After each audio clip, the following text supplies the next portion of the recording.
Hello, everyone. Welcome back. Welcome back. Welcome. What is this pink shit? What is that through the window? Do you see this? Sorry. There's like a pink blinking. I don't know. Anyways, hi everyone. Let me get you. Hi. Welcome. Hello. Welcome. Yeah, I'm large today. You can't see it, but I am. Maybe I should put this underneath the chat so that everyone can still see themselves chatting. Let's try this. Sorry, I didn't think about that before. Anyways, hello everyone. We're gonna talk about some theories today, because that's literally all I've been thinking about. Okay, whatever. It's not. I don't know if it's gonna happen. I can't move it without fucking up my whole setup. Whatever. Okay. Anyways, I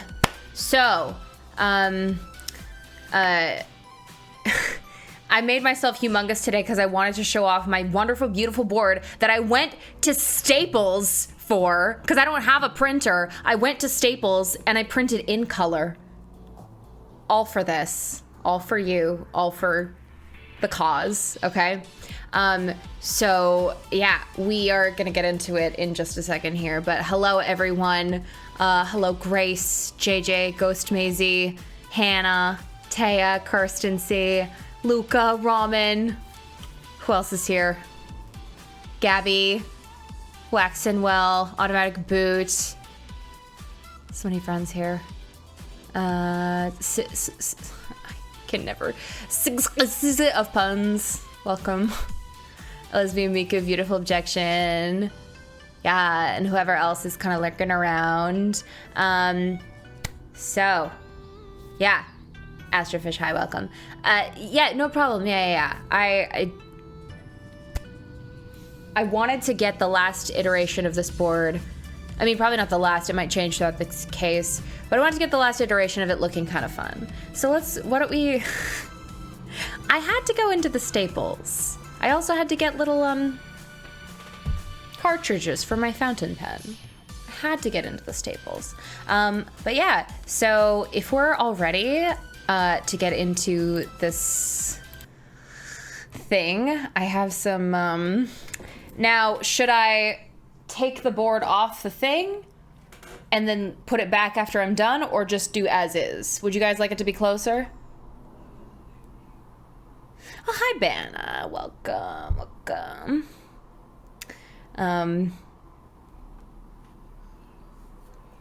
You know what? I might just take it closer, just because, I mean, it's kind of, okay, whatever. All right. Oh, don't get hit. Just so you can see things. Just so you could, oh, Two Spells is kind of hanging loose. Huh. Okay. Shit. The problem is it's just so big that you can't really fit the whole thing in. But anyways, let me get my arm under here. And let me just kind of, all right. That's insanely loud.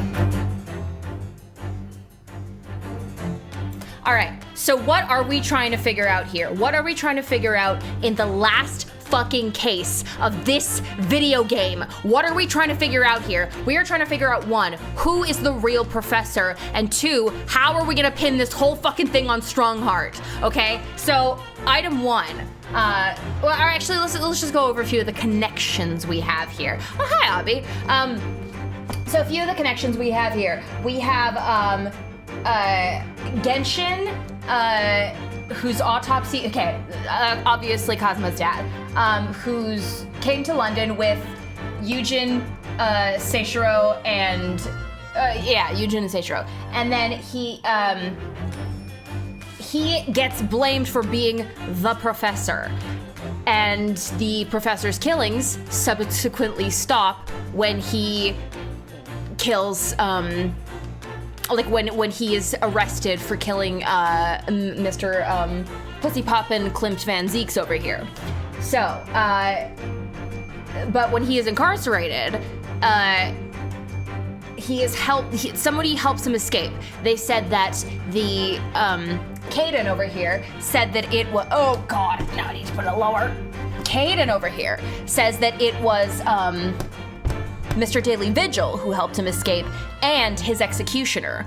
We don't have a name for the executioner. However, I think that it might have been a great friend of this man, Dr. John H. Wilson, because he's the one who did Clint's autopsy, and whatever they found in Clint's autopsy led them to Genshin, who we know is not the real killer, because why would he be? What else? Then what's the mystery?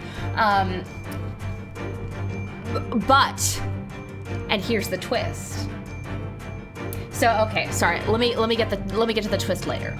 So Genshin is not the real professor. We know that. But his autopsy is done by Courtney Scythe, and I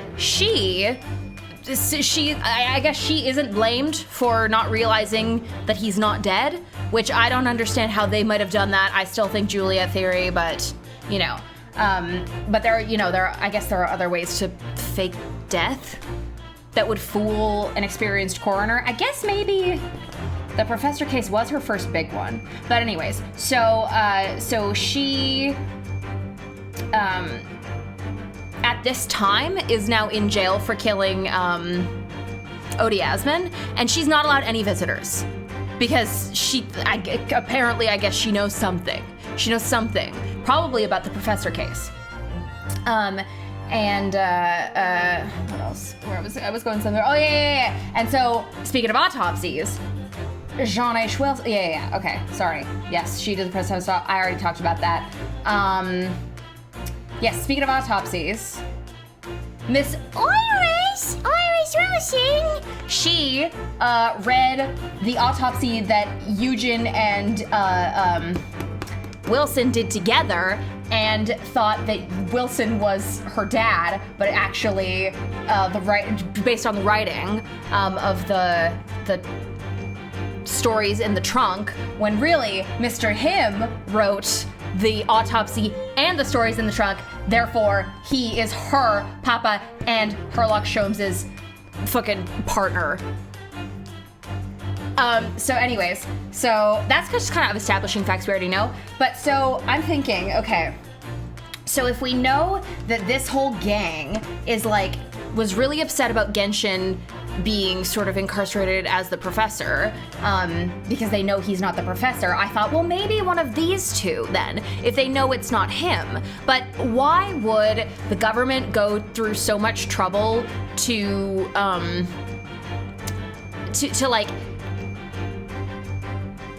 frame Eugen if it was just another Japanese person? Because they're not gonna, I don't think they would frame Genshin unless he was the most convenient person to frame for the whole thing, because he actually killed the professor, and the killing stopped with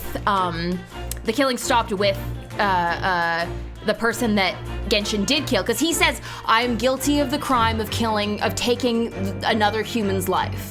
He said, so I leads me to believe he killed one person for real. He killed one person for real, and I think that person was the professor. And so then I'm like, okay, so he, maybe, and this was when I thought maybe John Wilson was evil, so I'm like, okay, maybe John Wilson is the professor, and he framed, Genshin for the whole thing because he did Clint's autopsy report, and whatever they found in Clint's autopsy report pointed them to the professor, or pointed them to Genshin. But what if he was not framed for that killing, and he did also kill the professor? That's right, Clint Van Zeeks' pussy poppin' party animal pussy kills people. Sorry, Jet, I'm sorry if I hurt your ears. So, no, I'm not gonna theorize this much about SOJ in the last case, no. And also, I just hear pussy popping very loudly. I'm sorry. And then a small apology. I'm just like, okay. I'm sorry.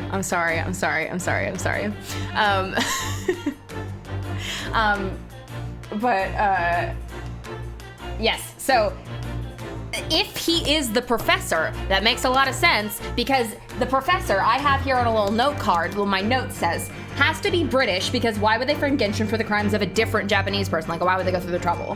Has to be an affluent British person, because the caller here, this fucking caller, is clearly, I mean, I'm thinking it's B for Baskervilles, Hound of the Baskervilles. So it's got to be someone who lives on the Baskerville estate, who's incredibly affluent and rich and important, and they would not risk incarcerating Genshin and causing an international incident, hence the whole mask thing, if it was just a random lower class person who hated the aristocracy.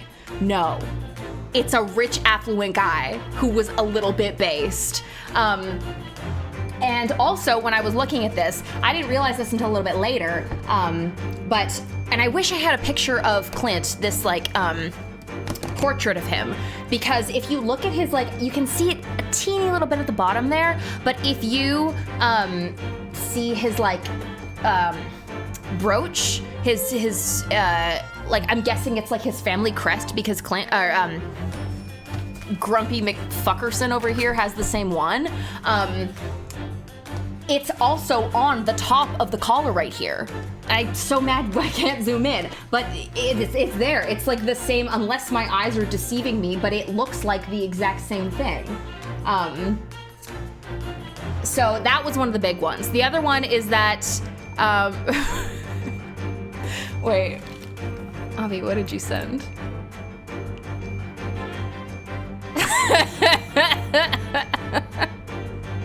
Yeah.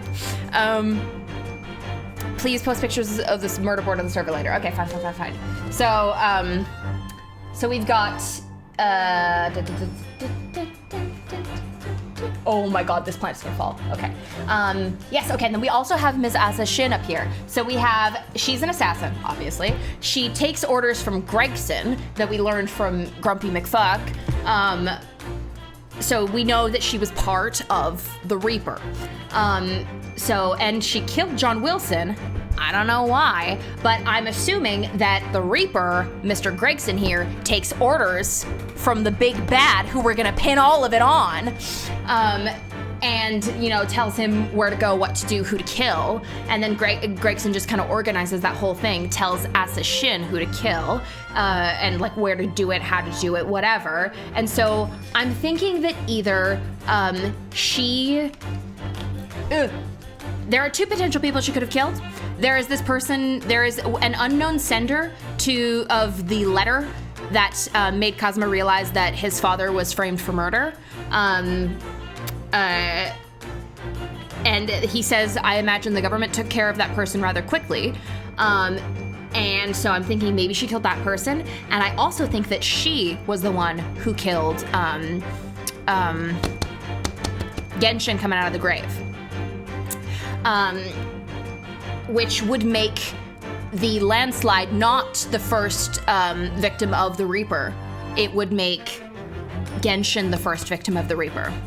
Which makes sense as to why Kazuma, baby boy, the guppy, why the guppy wants Grumpy McShithead in jail. Why he wants him put away. And so in his, okay, that's the other thing. I think that he might be getting a little bit desperate. I think he might be getting oh, the Maddie-licious, thank you for following, welcome. I think he might be getting just a teeny bit desperate because he was clearly willing to mind break a man to get his answers about his father. And so I think that he's going to do something very desperate in the future. I think he might forge evidence because he prosecuted the trial of Genshin. And he wasn't supposed to. He begged Strongheart to let him prosecute instead so he could avenge his brother's murder. So I think that Strongheart was in his ear, like feeding him false information, feeding him false evidence, like falsified evidence.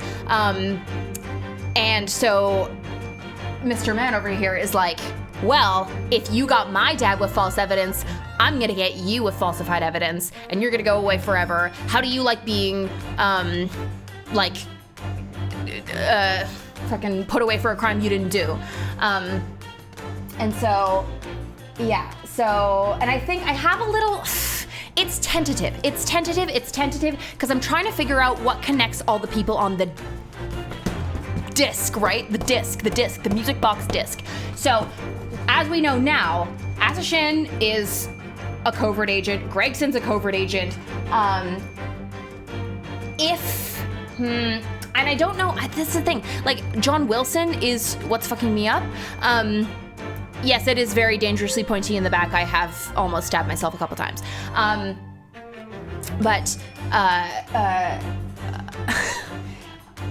Where was I? Right. Okay, so I'm thinking, we can't connect John right now, but I'm thinking, like,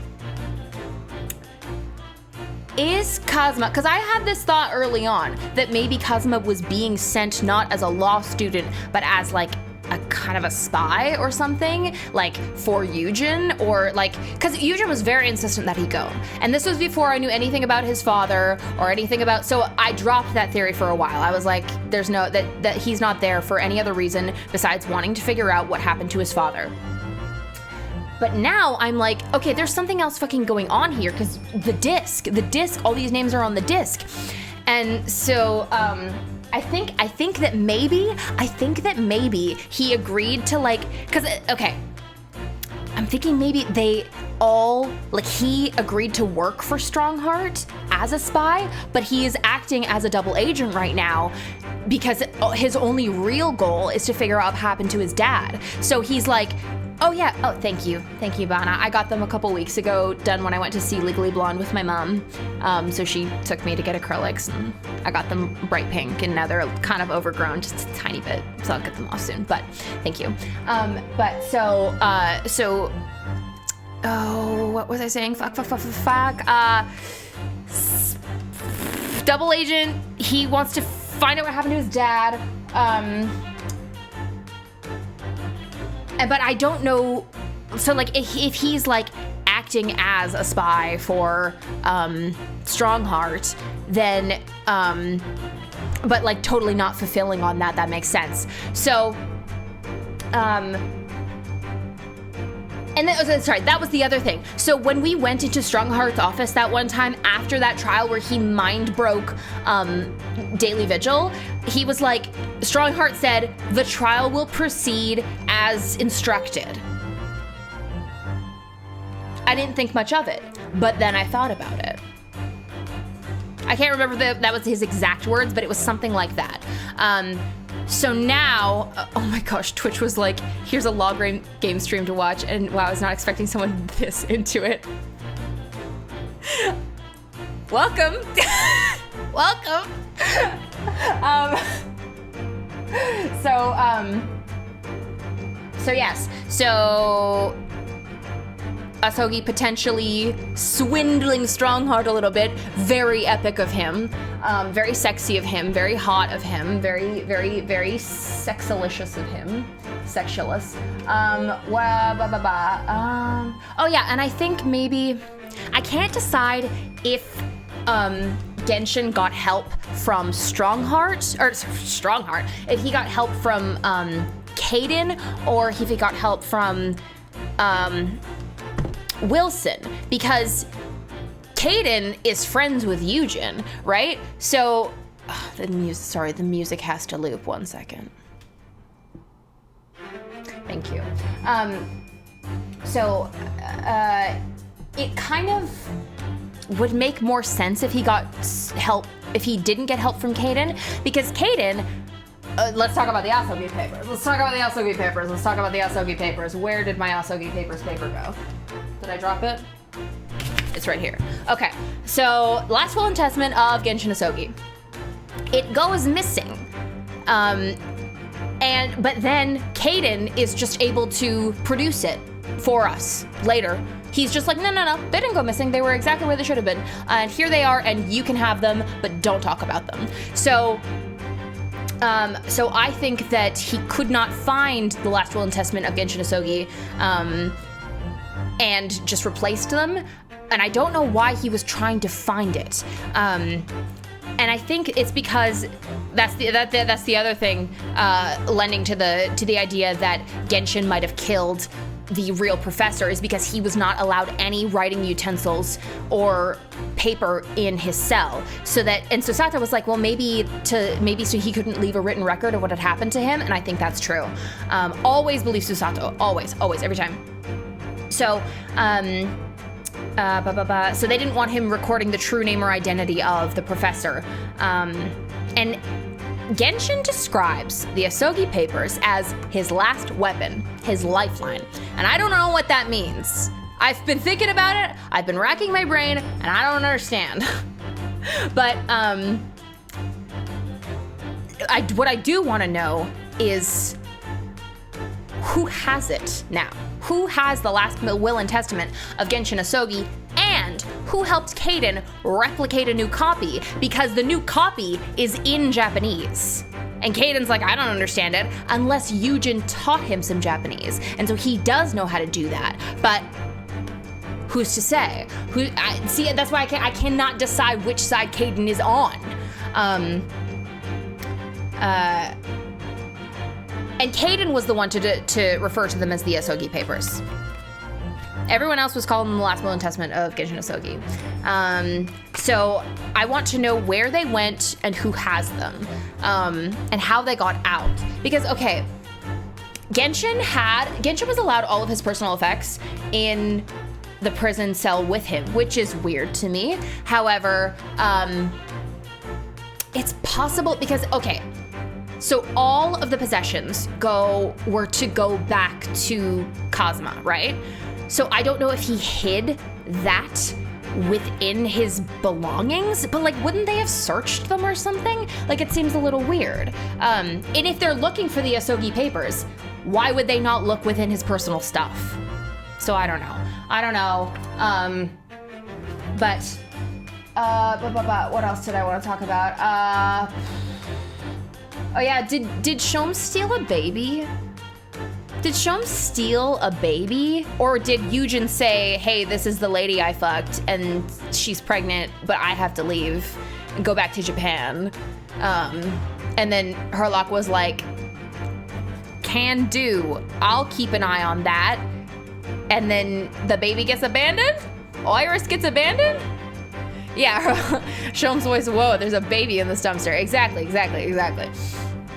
So, or I don't know if Shom's like stalked whoever Yujin fucked and like stole Iris? I don't know how that happened. Or she was already born by the time Yujin, Yujin had her with his new item, his new love, his new woman.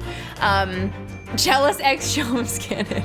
Shom's gave birth to Iris. Like if Yujin had yet another, my wife died in childbirth. Side note, there's no fucking MILFs in this game besides her. I want to talk to someone about that.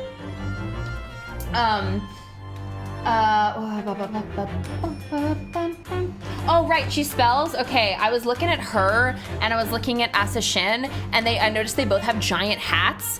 And I'm thinking, okay, so Asa Shin hides all her secrets in her giant swan hat. Madame True Spells is definitely hiding something else. We can't be done with the wax. We cannot be done with the wax. Are you kidding me? She saw the face of Genshin. We can't be done with the wax. So I think she's hiding secrets in her hat about the wax. Oh yeah, and then something happened with him where he was like, wax theory forever, thank you. Something happened with this guy where he stopped prosecuting 5 years ago. And I'm guessing, my guess is that My guess. What was my guess? My guess was that he stopped prosecuting because he didn't want the name of the attachment.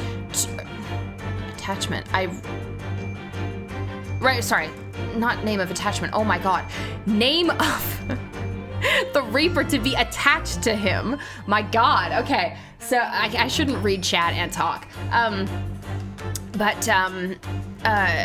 Stop.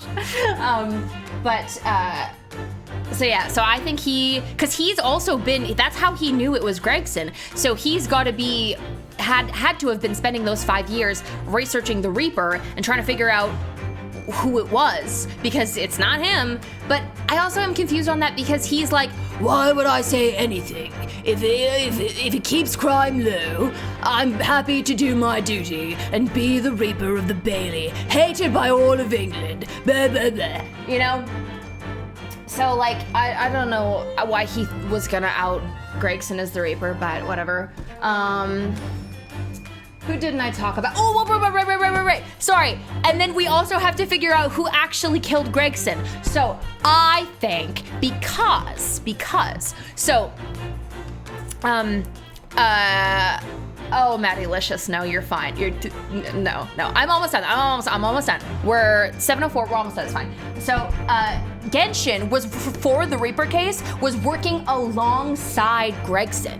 They were working together to solve the Reaper case. So Genshin solves the Reaper case, kills the Reaper. Gregson pins all of the blame, all of the murders, all 5 of them on Genshin. And his friends are pissed about it, especially Seishiro. He broke a table about this shit. So I'm thinking that he knew Gregson through the Dilf Polycule. No, through, do I mean Professor? Sorry, I think I mean Professor. Sorry. When did I say Reaper? I don't know, sorry. So he, all of that but Professor. So he's like, how dare you pin the blame on Genshin when you knew him and you knew he wouldn't do that, and you're fucking shady yourself. So you ordered Asashin to shoot my friend coming out when we were trying to help him escape. I'll shoot you. And so I think that's where, because Seishiro disappeared as soon as he got to London. He disappeared. He was like, I need to go, and then we did not hear from him again. We have not heard from him since, and so I think he is the one who killed Gregson. What else? I think that might be, we haven't heard about the Russian Revolutionary or the Crystal Tower for a long time. Maybe that'll come back in, I don't know. Oh yes, okay, last thing, and then we'll get into it. So, I have the Professor Part 2. So he kills people with a dog. The collar very clearly has the Baskerville emblem on it. So, and Selden had this collar. Selden has had this collar for I don't even know how long, maybe 10 years. So he, so everything's been quiet. Everything's been quiet for a while, until the collar resurfaces in Soseki's case. And the collar is why after the discovery of the collar, Yujin called Susato back from London because he thought something might hurt her. So I didn't understand why, what he could have known about that before, but so Selden stole the collar. Gregson and Sholmes hid the discovery of it. So, what I'm thinking is that someone from the Baskerville estate who knows that potentially Klimt, probably Clint, was killing people, and so now, and they have been wanting to get that collar back because that is a black mark on like their family or their estate or whatever, and they could lose everything. So if they find out that Susato and Ryu and Co all know about this collar, the existence of this collar, they could send people to kill them. So knowing about the collar and potentially being able to connect it to anything is in itself dangerous. So that's why Sholmes and Gregson hid it. And now we have to, I think we have to go to the Baskerville estate and see whoever lives there now, and then find some information from them.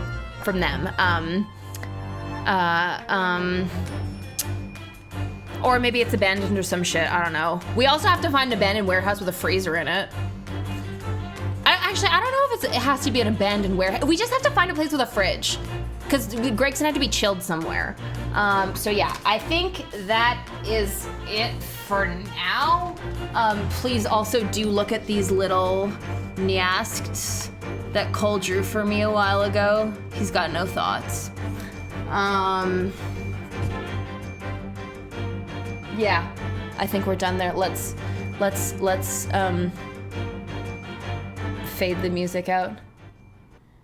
Thus concludes Tony's logic and reasoning spectacular. Wait, I did it. No, fuck. Hold on. That's it. That's it. Okay. Now that that's over, Jet, how are you doing?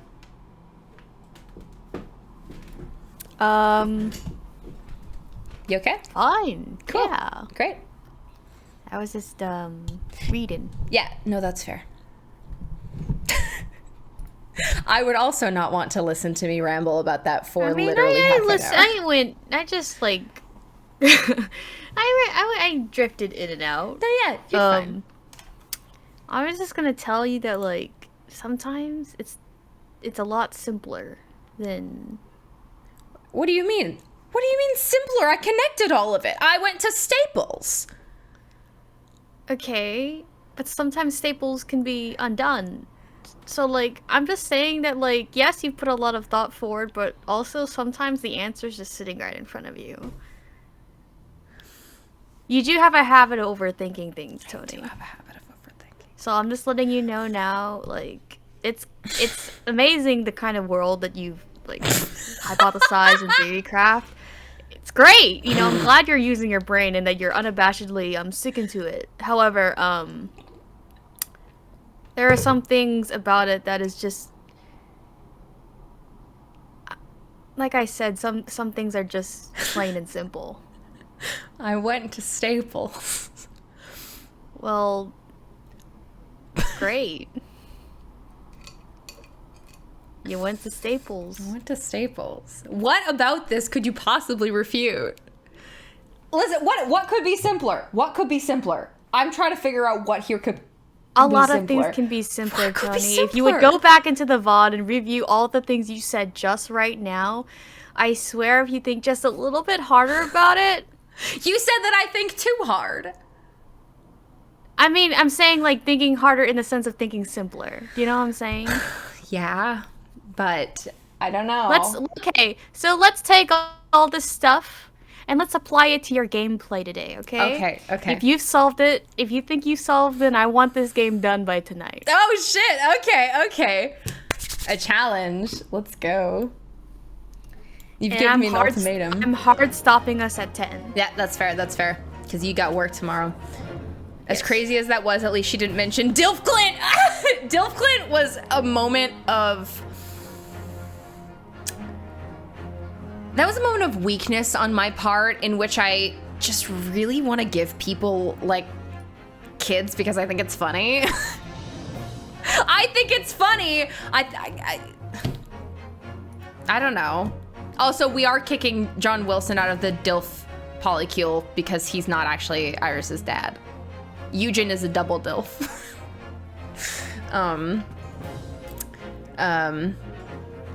Who fucking know play the video game? Okay. Let's play the video. Let me get my big thing off the screen, and let me get my. Hello? Where'd my? My camera's gone. No, it's not. It's got to be here. It's. There we go. I'm back. If you're asked, can you fix him? Would your answer be, I can make him worse? No, because he's not the one for me. Like, that's more Jet's alley. I mean, I don't know if you could tell who my favorite guy is by the layout. Barack Van Zee. Fuck you. I didn't even say his name once in that board. I referred to him as Mr. whatever, something McFuckhead, grumpy ass. I don't know. Where is my DGS? You can hear it, but you can't see it. There it is. All right. You seem like a big Saseki Natsume fan. I mentioned him once by name. It's true. So let's get into it. I don't know if Brad could probably hear me doing all that, but. Oh, I forgot someone had mentioned earlier how was Plush Paulo and Goji Ball doing. They're doing fantastic. Goji Ball's with me always. Good. Like right now. Are you punching him? I gave him a bath not too long ago, and he's finally completely dried. What's wonderful to hear, because Brad tried to wash their giant Dratini plush that they made, and it wouldn't dry, and it got a little moldy. So. I have a fan. Okay. So. Oh, the one that you sat Plushworth in front of. Yeah. Wonderful. All Whom right. I also had to dry. Yeah, because he had pencil shavings in him. He just works so hard. They just get in your coat. Okay, here we go. Final chapter. The resolve of Ryunosuke Naruhodo. Resolve is like one of my favorite words. Like words like resolve and endurance and like foundation. Willpower. Sturdy words. You can't put plushies in the dryer because they fall apart. So I lovingly hand wash my plushies. And it is lovingly. The way that Plush Paulo is swaddled. No. I said swaddled in his little blankie is loving. Anyways, this track fucks. No. Okay. All right. Okay. See you, Robin. No, I didn't mean it. Come on, champ. Come back, champ. This is why he doesn't want to see you. No, come on. Okay, sorry. There's very serious boss music playing. Okay. All right, 3rd November, 9:14 a.m. The Bailey defend its antechamber, and we don't get a cutscene for this one. Crythardic, thank you for following. Welcome. Enemies not gonna lurk today. Okay. That's fine. All right. So. The time's finally come. Today, we unravel everything, and that's what I'm saying. I'll be counting on your support more than ever today, Mr. Sato. Also, please do let me know if Jet's too quiet or loud compared to me. Thank you. Because last time he was a little quiet. But I listened to it, should be okay. Mr. Sato?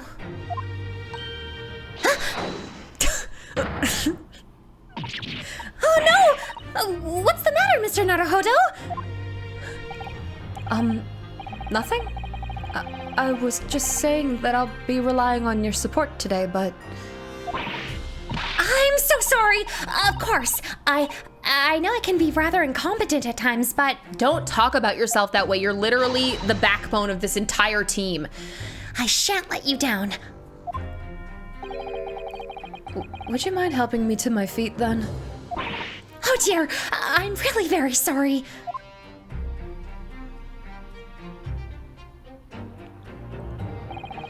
Sasato-san isn't her usual self at all. But that's hardly surprising, I suppose. She's just found out that her father is the partner of a world-famous detective. Not to mention... Good sir. Hey. Lord Van Zeeks? Thank you for all your efforts yesterday. You're welcome. Did I hear that correctly?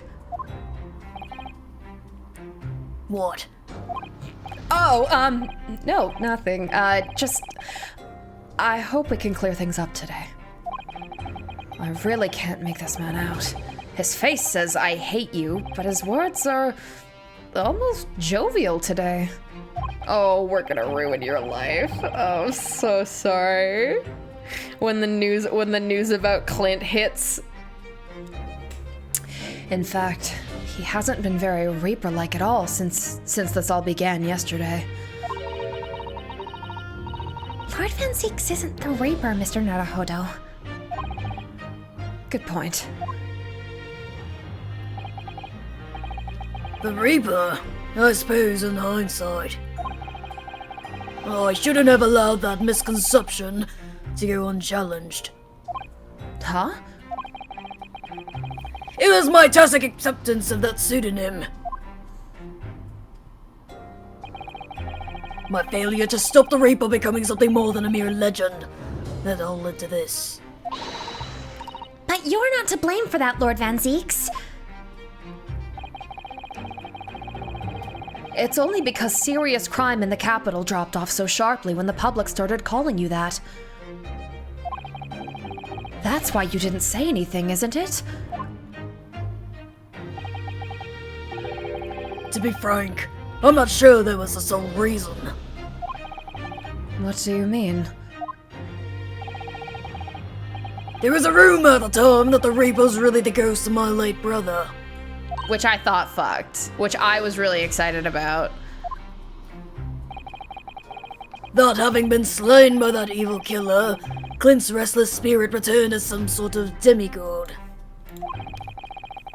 To wield as a deadly blade of justice where I, by dint of the law, could not. Yes, we've heard that story too.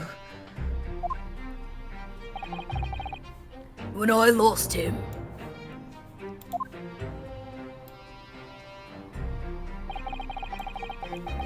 I felt as though I'd lost my guiding light.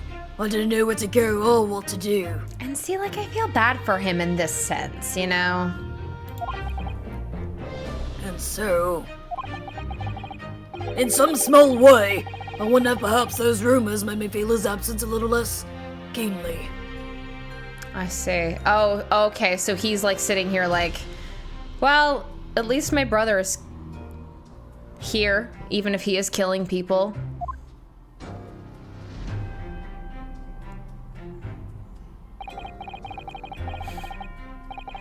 Even if I knew it was just an illusion, just some nonsense conjured up by an over-imaginative public. He was obviously extremely important to you. Lord Clint Van Zeeks.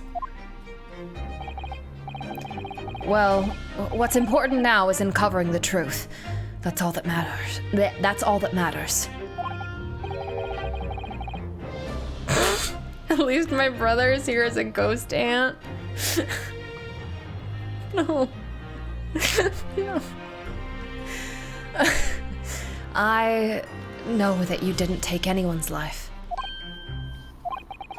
And I intend to prove that beyond a shadow of a doubt in court today. I never thought I'd say this, but I can see it in your eyes. That burning desire to cut through all the lies and deception. I can't deny it any longer. You are a lawyer of absolute integrity. Thank you.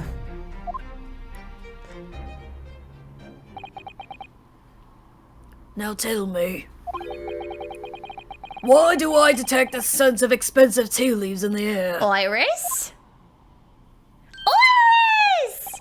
Oh, Iris. When did you get here?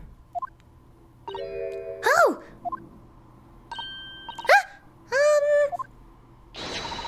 I brought you one of my special blends! Hurley loves it. He says it helps him clear his head. I thank you.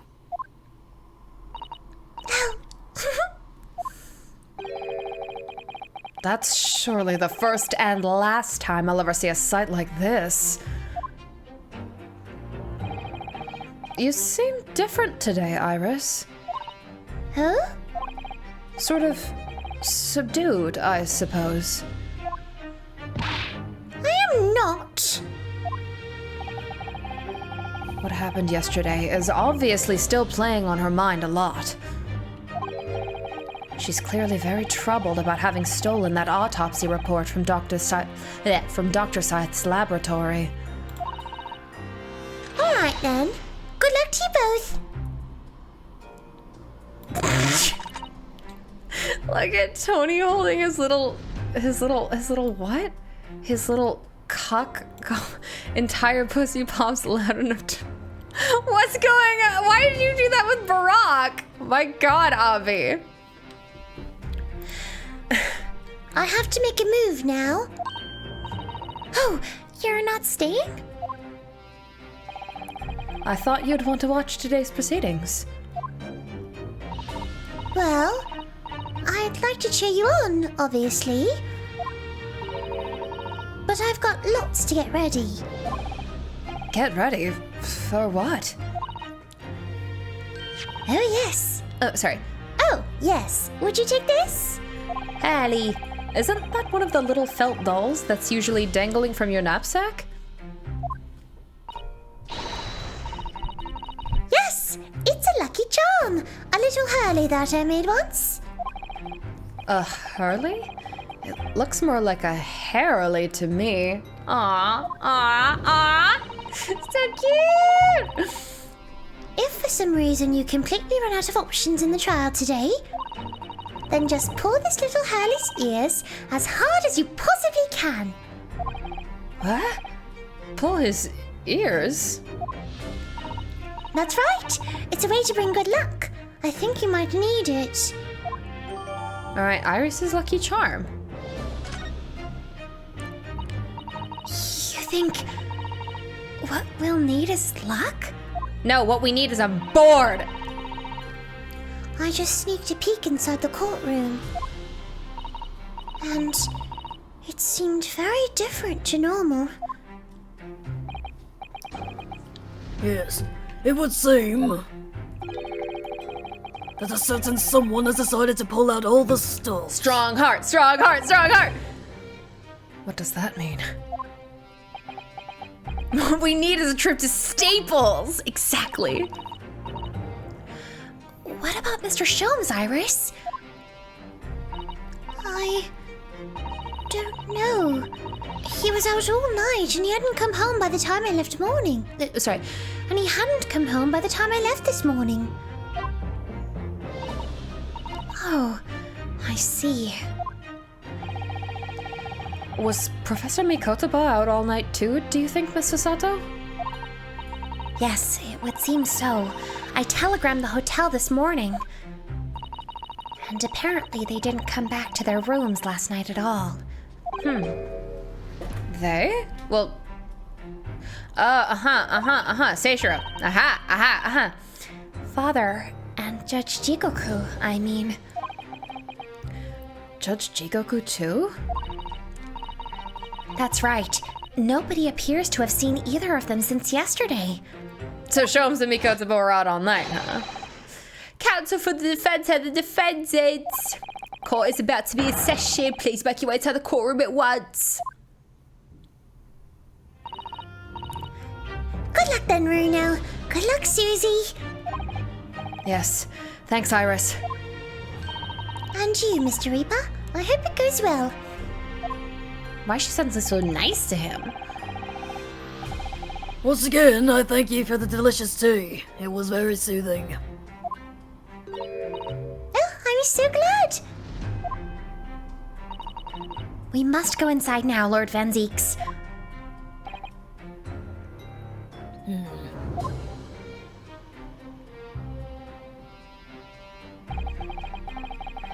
Felt bad about calling him ugly, even though she was right. She was right. Lord Van Zeeks has always been the formidable prosecutor I've had to lock horns with in court. But not today. Today, I battle with another in pursuit of the truth. My best friend, Kazuma Sogi, who I trust more than anyone else in the world. Aibo! Now I understand what it was that drew me here to Britain all those months ago. Now I know exactly what destiny had in store for me. It's all been leading up to this one day, to this one trial, this one final reckoning. So is this whole case just trial? Or do we go places? You'll see. Okay, I'll see. Play the game. I'm playing the game. 3rd November 9:30 a.m. via Bailey Courtroom. There's no one here. There's no one here. It feels even more oppressive in here than it did yesterday. There are cold stares piercing me like knives from all sides.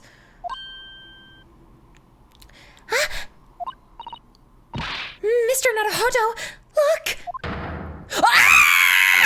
Yes! Yes, yes. Oh my god! When I first saw this, I went fucking nuts because it's just like I just love all of his sprites here. I just love all of his sprites here. Oh my god, we're gonna die. He's gonna kill us. We're gonna lose the game. He's gonna make us lose the game. Okay, fuck. It's gonna be like a fucking Undertale flowy type deal. Yeah, exactly. Oh my fucking god. Alright. He's here to make sure that I mean, why would he want... I don't know what he wants in this, honestly, because if he's responsible for Gregson's death, why would he kill his own Reaper? So that's why I'm thinking Seishiro did it. So maybe, I don't know, maybe he's gonna be on our side, kinda. I don't know. Lost the big quick time event. Lord Strongheart. Hey. My Aibo that I trust more than anyone else in the world. Kazuma must have known beforehand. Yeah, because you're working together. The ramifications of this trial now extend far beyond the murder of one Scotland Yard inspector. Oh, and then Kazuma's he's gonna double cross, because he's the double agent, so he's gonna double cross Strongheart, and then we're gonna work together, we're gonna get him! In fact, events have come to light that threaten to rock the very foundations of our country's legal system. The escape of a condemned criminal on the night of his execution, the subsequent unlawful shooting of the man, and the revelation that prison staff must have been complicit in the jailbreak. Britain is currently hosting influential members of the judiciary from countries all over the world. It is imperative that we uncover the truth in these proceedings to avoid international embarrassment. By royal decree, this will continue to be a closed trial. And one over which I, male Strongheart, exercise total and unequivocal authority. If this was a multiple route visual novel, I'd feel like this is the doomed route. Yeah, bad ending stuff. Yeah. The 6 jurors' flames just... As was the case in yesterday's proceedings, those here present in the public gallery are distinguished members of our judiciary, assembled to bear witness to a fair judicial process. In other words, a collection of your acolytes, Lord Strongheart.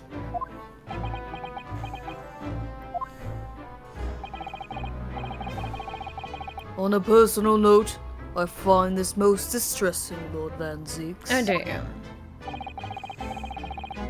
You are a prosecutor of exceptional talent. Much like your brother Clint, in fact. Oh, so he bangs the unicorn gavel.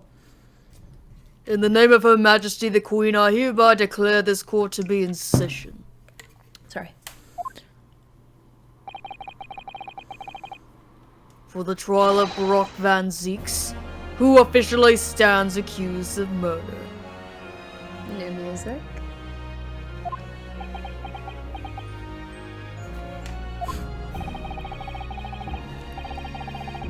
Counsels for the prosecution and defense, are you in full readiness to proceed? The defense is ready, my lord.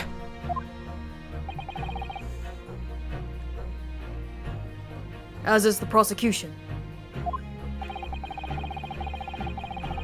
Yesterday's proceedings brought to light a shocking and disturbing fact. Oh, I see. Okay, sorry. This is the first song. I had to, when I listened to the orchestra, I had to piece out at some parts that Grace told me to. This was one of the songs. I understand. There was a side to the victim, Inspector Tobias Gregson, that was unknown to his superiors at Scotland Yard. But known to you. Yes, he was carrying out operations in secret which Scotland Yard knew nothing about. Scotland Yard knew nothing about. And in those clandestine operations, he had an accomplice. Mr. Daily Vigil, who would be given the inspector's identification. And present himself around the capital in order to establish credible alibis for Gregson. In that way, Gregson appeared to be carrying out his regular Scotland Yard work when in fact he wasn't. At the end of yesterday's session, Mr. Vigil, who had been suffering from amnesia, regained his memory. It would appear he buried his memories of the time deep inside himself as a means of self-preservation. The way they came back out is no one's fault. Because whilst he was engaged as chief warder at Berkeley Prison, he abetted the convict's escape. Mr. Vigil is currently recuperating at St. Sinner's.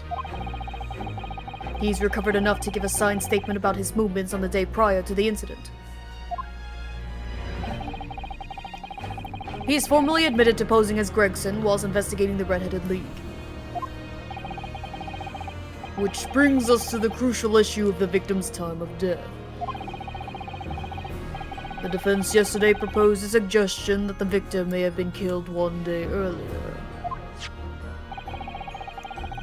This was based largely on the discovery that the victim's pocket watch had not been wound. The prosecution has something to report on that subject, my lord. Really? Go ahead, Prosecutor Asobi. I met once again with the coroner yesterday to discuss the issue. She confirmed that the defense's suggestion could not be ruled out. It's entirely possible that Inspector Gregson was killed on 31st October, the day before his body was discovered. I have here an updated autopsy report that includes the amended details. But the official opinion of the investigation team was made clear yesterday. That the time of death was 5 p.m. on 1st November. Jesus Christ. There are indications of an attempt to disguise the real time of death, however. It seems that the natural decaying process of the victim's body may have been slowed by keeping it chilled. That's out of the question. There are no refrigeration devices in that part of London large enough to accommodate a human corpse. My lord, this is more than just conjecture. There's evidence to support the idea. We must investigate it thoroughly. Very well. The court will accept the new report as evidence. However, if this updated report is deemed to be accurate, it would give renewed significance to the movements of the victim on the day before the Fresno Street incident. It would, yes, especially since on that day, Inspector Gregson was using Mr. Vigil to cover up his real movements. Updated report. It's conceivable that he was killed in the course of his secret activities. Do I sense that the prosecution has some information regarding those activities? Scotland Yard put in enormous effort in investigating the precise matter yesterday.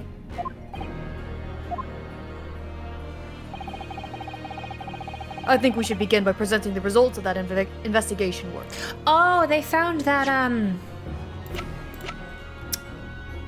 No, they found that book. I actually do kind of want to go. Should I look over this evidence or should I just keep going? Yeah, you should always, like... Okay. You should always investigate evidence as soon as you get it. All right, fine. To save time when you're... Because, like, when you investigate something, it reveals information, it updates the piece of evidence, and it's easier to make sense of things when you're going through cross-examination. True. I just didn't want to break this great flow you had of talking to yourself. My God. Okay. I am gonna have you pick up some other characters too. Okay. Death from a single stab wound to the heart. Other superficial external wounds indicative of a duel. Recent scarlet ink stains visible on the... recent scarlet ink stains visible on the little and ring fingers of the right hand, but no document and corresponding ink was found. How interesting. So these two. Vital evidence recovered from the victim's stomach during autopsy. Credit to Inspector Gregson for petitioning so doggedly for the autopsy procedure. No internal trauma noted anywhere in the body. What? Sorry. Recovered from the victim's stomach, but no internal trauma. But he was stabbed. What do you mean no internal trauma? So you mean from... Did he swallow something? Did he swallow something of Genshin's? Well... He did have a poppin' pussy! He did have a poppin' pussy! He did! He was a party animal! It's true. Okay. Okay. Oh, yeah, okay, this was the trunk that we did not get to investigate. Metal traveling trunk that was removed from the scene but subsequently recovered by Gina. Okay. Oh, what is this? Have you seen this huge gash across the side of the trunk here? It's gone right through the leather and into the metal behind. Gosh, for a metal chest like this, you have been so badly damaged. Genshin and Clint were.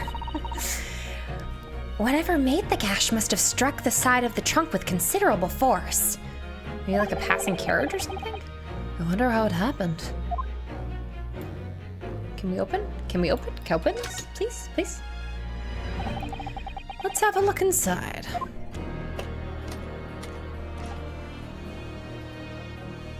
Oh, what the fuck is that? Oh, hey, whoa, sorry, what is this? Look, there's something inside. Oh, let's see. It appears to be a passport authorizing him to travel overseas. Okay, so this was like a luggage thing that he swallowed Plush Apollo. No.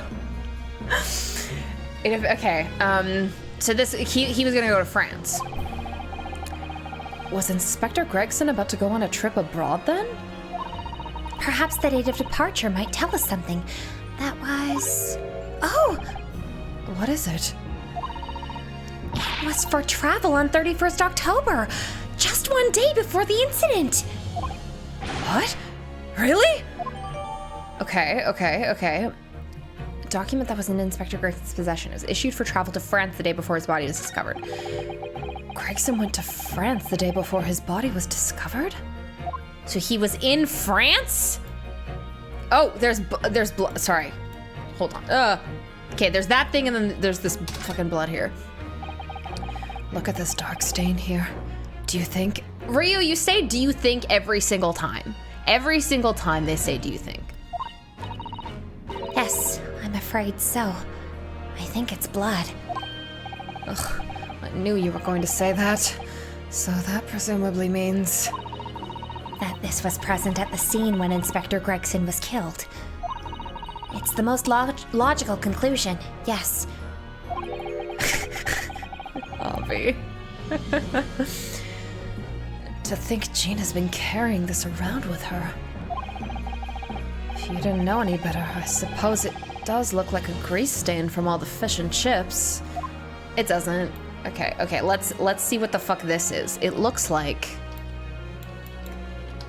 some kind of metal shit. What is this?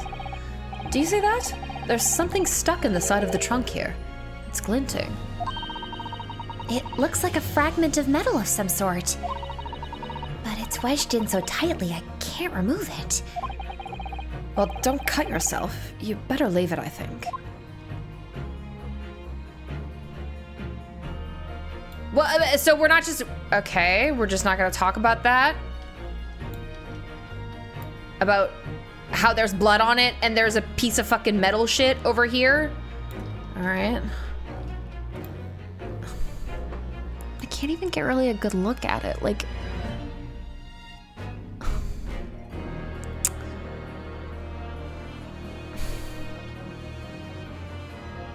Okay. Okay, I can't really examine anything else. Because I know this has gotta be important. Obviously it's... But they said, no, he said Gregson was shot. Gregson was shot.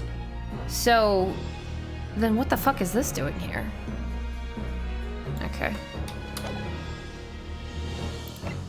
Okay, Asogi papers. We already got this stuff, okay. Alright. Okay. Within 1 week from 31st October, destination port of Dunkirk, France. Police business. Permission for the applicant and one additional person, so Gina. Oh, Gina. But... Sorry, I need to look at Gregson's autopsy report again. Okay. The victim was shot in the chest at close range from the front, resulting in instant death, scorch marks at point of entry. The bullet exited the body from behind. The caliber of gun used matches that of standard issue firearms for members of the judiciary. Okay. What the fuck? And now I have to go through the dialogue if I want to open it again. What? Fuck you. Are you kidding me? Let me open it! Oh my god. Okay, come on.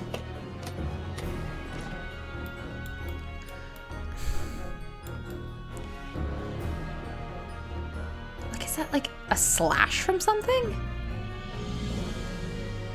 But like, what kind of metal, like, breaks like that? Like, why would it break? I don't know. Like, it's gotta be some kind of flimsy metal. Okay. I don't remember if you said this. I think we should begin by presenting the results of that investigation work. So the prosecution calls its first witness now. Okay. Who are you witnessing? Gina.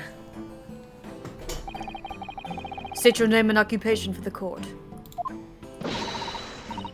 Inspector Gina Lestrade reporting. Representative of Scotland Yard. A self-conferred rank, but never mind. Gina? Again? Yes. What's your problem, Murdo? What's with that Gina again? Look, eh? The boss meant the world to me. He done more for me than anyone else ever did. Oh, Inspector Gregson, you mean? He got me out of the back slums of the East End and took me under his wing. Taught me that life can have a purpose. So that's why I'm the best person to be standing here speaking for him. Oh, Gina. Right. All out of the goodness of Gregson's heart. Not at all that he had his arm twisted by Mr. Sholmes, no. What's relevant to these proceedings is that the outcome of Scotland Yard's investigations yesterday has revealed that the victim was carrying out some assignment the police knew nothing about. Very troubling. That face. Lord Strongheart knew. So, Inspector Lestrade, I'm waiting for your forged evidence. let's hear exactly what it says in that report. Coming right up, sir.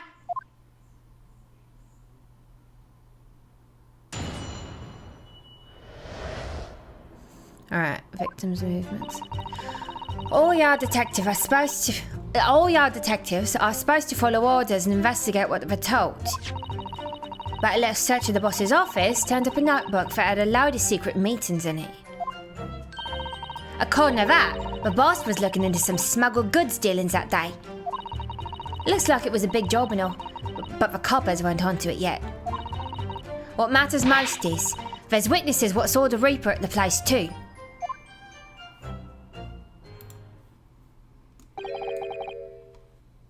Smuggled goods? I don't know, do I? I'm just telling you what was written in the book.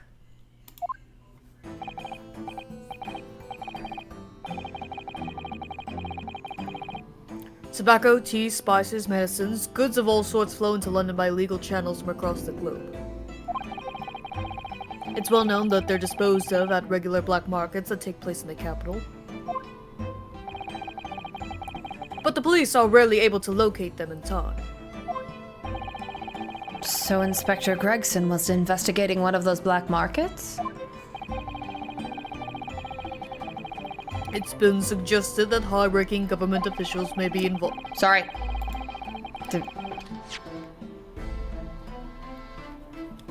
It's been suggested that high-ranking government officials may be involved in black market activity. I tried to scroll the chat and it didn't work. No doubt Gregson was trying to avoid details of his investigations being leaked to the involved parties. That would explain why he was operating on his own authority without the Yard's knowledge. And do we know where the dealings were taking place at the time? In a particular room of a certain exclusive London gentleman's club. And on the day in question, the accused is known to have been there. That's the conclusion of Scotland Yard's investigation into the matter. That can't be. We haven't heard anything about this. Members of the club have testified to it. There's no question. The accused, Brock Van Zeeks, was present. That would be very significant testimony then. Oh my, but... Lord Van Zeeks made no mention of this at all. Wait, sorry, hold on.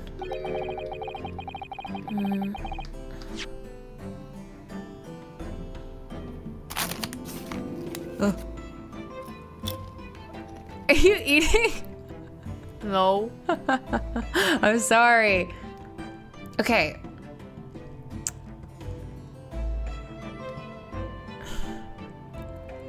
So he was at this...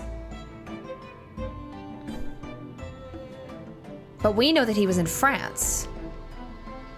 Was that in France? It wasn't... Okay. But why would he be investigating shit in France? Like he was...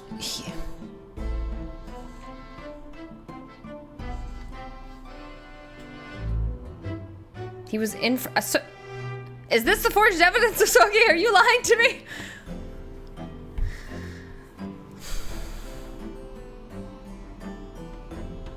Anyways, sorry. Please go ahead. In short, Lord Van Zeeks had ample opportunity to murder the victim.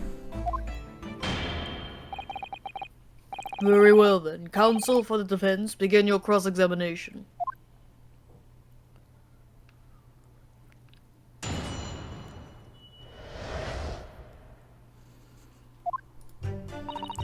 Okay, all yard detectives are supposed to follow orders, investigate what they're told. Yeah. A little search of the boss's office turned up a notebook that had a load of secret meetings in it, and it had a name you couldn't pronounce. Whose name was it? According to that, the boss was looking into some smuggled goods dealings that day. Looks like it was a big job, but the coppers weren't onto it yet. Can I have that book, Gina, please? So you went through Inspector Gregson's things? We already talked about this. Yep, as part of the independent Lestrade investigation. I'm sure your superiors would be delighted that you're taking the initiative. So I snuck into his office when no one else was about. Because if anyone at the yard had seen me going in there, they'd have turfed me straight out onto the street. This is sounding less and less like an investigation, and more like something else. The prosecution understands that it was The prosecution understands that it was this very detective who discovered the notebook. You got that right. Nothing gets past Inspector Lestrade and a trusty assistant, Chief Inspector Toby. We found it hidden in one of his desk drawers that had a false bottom. That's impressive. So then I went to hide myself where no one could find me, so I could have a butcher's at what was written in it. Because if anyone at the yard had found me out, they'd just turfed me straight out on the street. I've given it now, though, ain't I? And if it weren't for me, it never would have been found. Okay. Smuggled goods dealings. Do you have any idea where those dealings were taking place? Yeah. It was all there in the boss's notes. Let's see if I can remember. As I already said, the illegal dealings were due to take place at a gentleman's club. Yes, I remember. But I was hoping to find out the name of the club. That won't be necessary. What? It's conceivable that the club might be used again by the smugglers in future. Therefore, the prosecution has been asked not to reveal the name in these proceedings.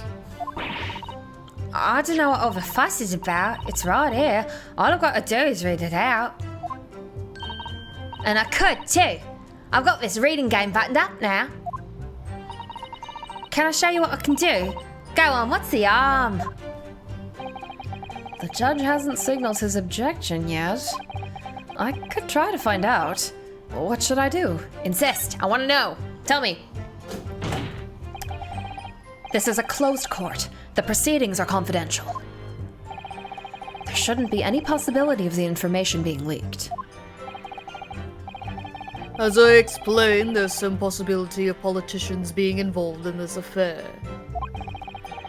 The prosecution is rightfully exercising caution, I imagine. No, my lord. The prosecution has no objection. He was angry. Kazuma? There's no question that Inspector Gregson was looking into these black market dealings. However, it's not yet been established that he was on that particular trail on the day in question. If the defense requires to know the club's name, the prosecution has no intention of being obstructive. Right then. I get to show off me reading skills. Apparently, the smuggled goods deal was going to happen at a gentleman's club called the Grouse. Looks like it was a big job and all. Okay. Hold it!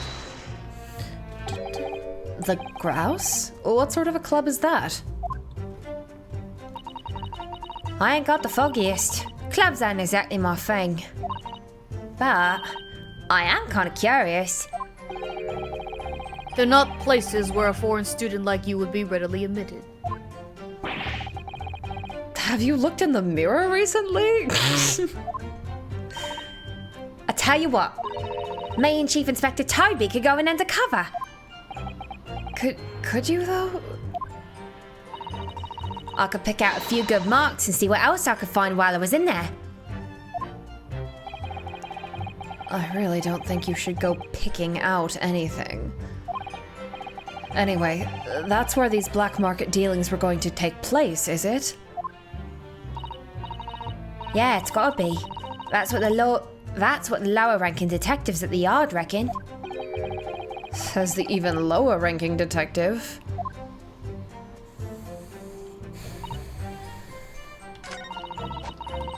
There's witnesses what saw the Reaper at the place too. Who? Hold it! Who? Lord Van Zeeks was at the club? Pussy poppin'? He was. Detectives who visited the club yesterday to make inquiries have confirmed it. Several members report having seen the accused being in the room in question as a guest. No mention of pussy popping anywhere. It looks like there's no disputing that there was no pussy popping there then. Well, we know that Lord Van Zeeks was investigating Inspector Gregson, don't we?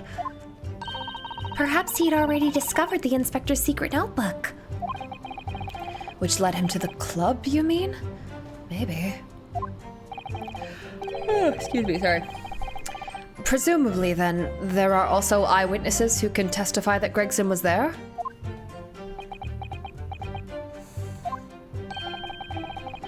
None have been identified at this time. No. Because why are you lying to me? So the all-important victim wasn't seen at this mysterious club. Oi! Why ain't you asking Inspector Lestrade here, eh? So that's all I've got to work with. Gina's not holding back with that ice-cold stare of hers, is she? I really don't know what to make of all this. Lord Van Zeeks told us that he was investigating Inspector Gregson. But he never once mentioned that he met the inspector the day before the incident. You don't think Lord Van Zeeks could have been lying to us, do you? No, Susato. Kazuma just really wants Van Zeeks incarcerated for this. That's not the only way to explain this. Oh, If everything Lord Van Zeeks has told us is true, then there must be a mistake in this testimony somewhere. you mean there are details we've yet to uncover? Okay, exactly. A clue, perhaps, that even Gina hasn't noticed. That's what we should be looking for here. Okay. I guess I'll just press everything. I pressed that, I pressed this. Hold it! So how had Inspector Gregson come to find out about it in that case? That's a question, ain't it? But I'm just an apprentice, so... And why didn't he inform Scotland Yard of his findings? Yeah, that's what I was asking myself. Oh, I'm sorry, I'm so tired today. That just took it out of me. I feel like I'm not even reading things. Sorry. Yeah, that's what I was asking myself. 'Cause, you know, I'm just an apprentice. When it suits you, yes. Anyway, the point is, something went on at that club, no question. You can't say that for certain, though, surely.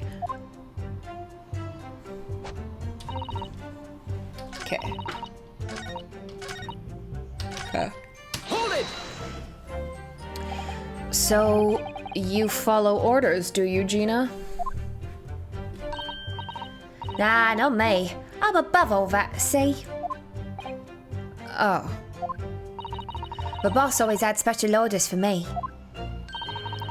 Grab us some fish and chips, or go and give Toby his grub, that kind of thing. So, errands more than orders, then. This detective is still an apprentice, after all.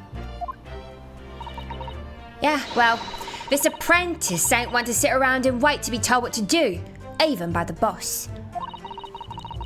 That's why I've been doing my own investigations into what happened. I didn't find much at first. Okay. Okay, well, I've got to present something then.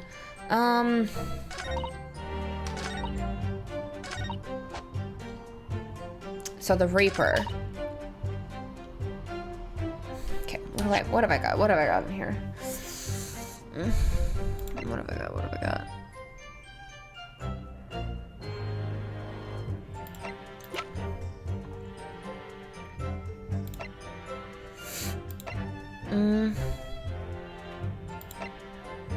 I mean, my first thing is, my first thought is that we can't produce any witnesses for Gregson, and then we present this, passport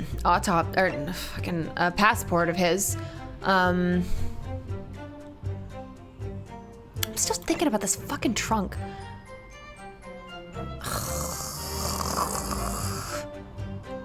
But that's not what I need to worry about right now. I need to worry about doing this next shit. So, overall, what is this cross-examination about? It's about him, it's about, like, Gregson, where Gregson would have been. Okay. And where Van Zieks would have been. Okay, you pressed a certain statement and you got a new one, right? Yeah. That should be a big clue. Well, that's what I'm saying. It's, but I pressed it, and it's not, okay, sorry. All right. I used all my brain power for the other shit. I've not heard the name the Grouse, though. Then maybe you should go through your evidence. I'm doing that. Wait. See, this is what I mean by, like, you think in the bigger pictures, but, like, you lose sight of the simpler things. I know.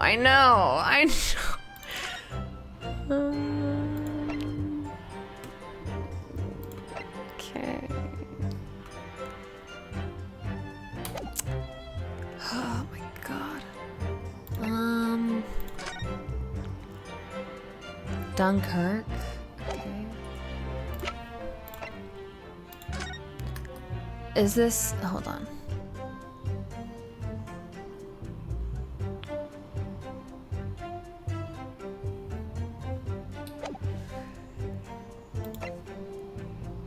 Oh my goodness.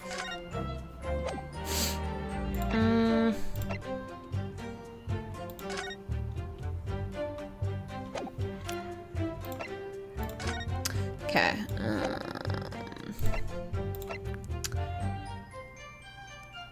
That's just the key for winding his shit.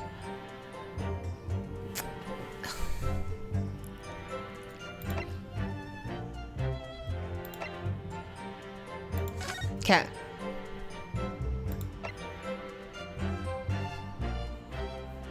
No, nothing on here. Oh, yeah.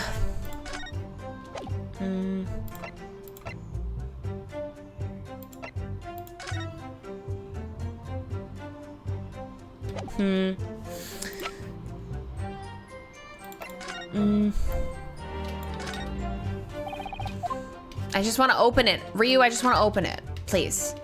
Thank you. Yes. Let's open it. I just want to open it.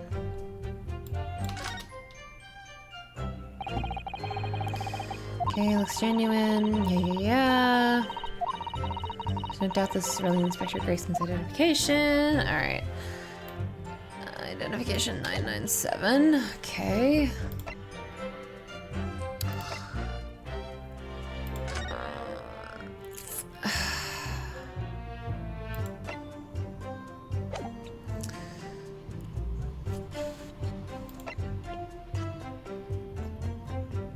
And we already looked at Clint's autopsy report, and there's nothing here. Let me go through this once more. Okay, maybe it's not something to, maybe I shouldn't be looking for the word the grouse. Something about it. I feel like this is, do I really have to go through all this?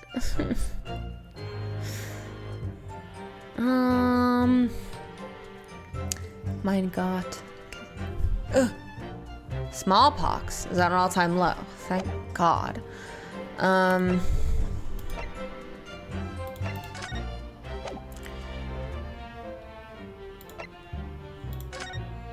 Okay, passage upon a steam. Okay, black bird line. Let's see.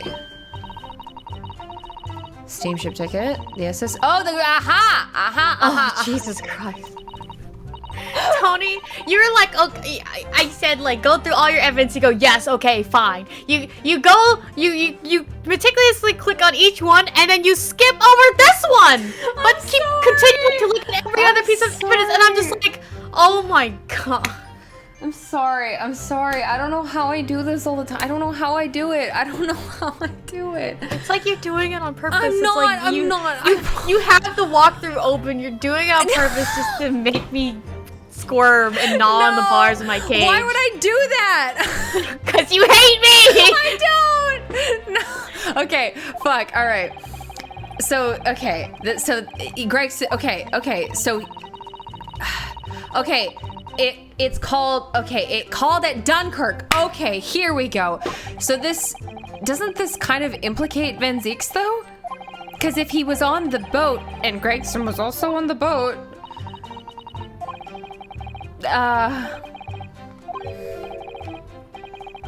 Okay, all right. I don't need all this, guys. I literally already went through this dialogue the last time. Okay, holy shit. Objection. I've read about these clubs that exist here in Britain. As I understand it, they're places where well-to-do gentlemen socialize with friends and colleagues. Don't imagine for a second that a foreign student like you would be admitted. You're saying that so smugly. Seriously, is your mirror cracked or something? Do we know for sure that the contraband dealings were definitely happening at a club called The Grouse? The police are currently looking for evidence, but haven't found anything definitive yet.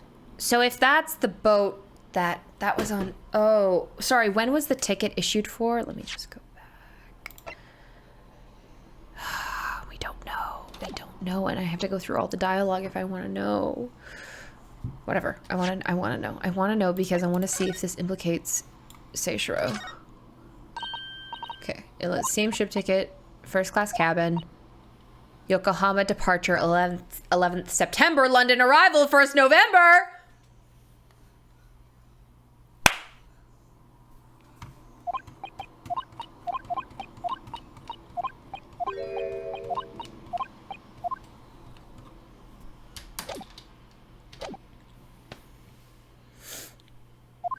I said this. Yeah. And I'm sorry to say that they probably won't. What do you mean by that? This is a contradiction, as Lord Van Zieks has no friends. I mean that the place Inspector Gregson was secretly going to visit on 31st October may not have been a gentleman's club at all. You're showing a very irreverent attitude towards our country's police force there, Counsel. If it wasn't a gentleman's club, then what was it? A steamship. You think it's a ship? I have the evidence to prove it. Here. Let me see that. This dark-suited young man is not in the least bit untrustworthy. The other side, my lord. Be more specific next time. Ah, this would appear to be a ticket for passage upon a steamship, yes. The SS Grouse. Objection. What are you objecting? So there's a steamship named the Grouse that happens to share a name with the club. But I'm afraid to say there's a flaw in your logic there. How? Look at the ticket. Notice the date of arrival in port. The ship arrived at the port of Dover on 1st November. Ah. the day on which the sound like a gunshot was heard on Fresno Street.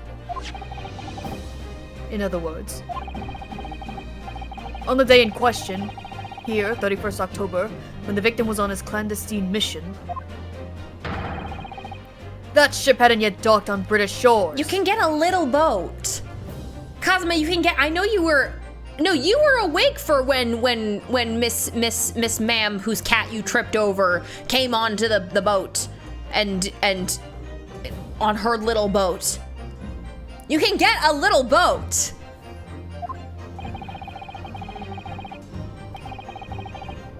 That would certainly make an undercover investigation somewhat challenging. And plus, we know he was killed on the 31st.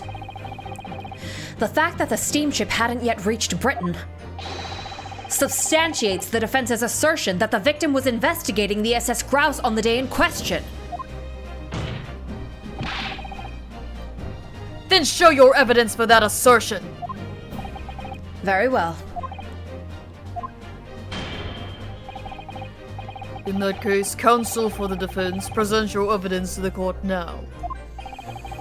Evidence that substantiates your claim that the victim was investigating the SS Grouse on 31st October.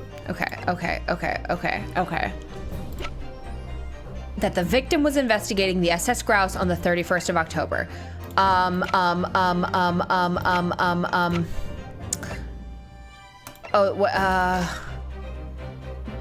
Within 1 week. I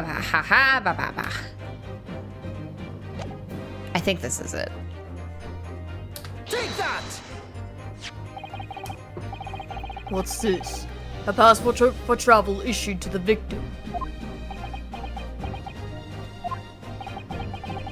Dated 31st October. What are you suggesting? I'm suggesting that just 1 day before the inspector's body was discovered, there's a distinct possibility he wasn't even in the country. Yes. Order! Order. This document is for passage to France. It does appear to have been officially authorized. The day before the SS Grouse arrived in Dover, it docked at the northern coast of France for a night. According to my father, who was on board, at the port of Dunkirk. Dunkirk, France.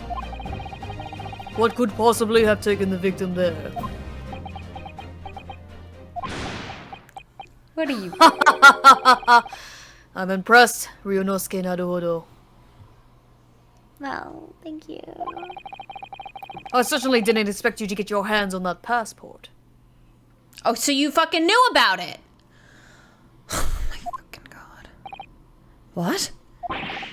You mean you knew about this?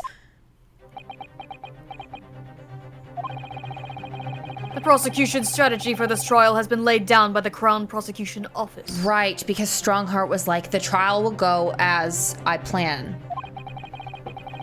On the day before the incident, the victim was investigating contraband dealings at a London club.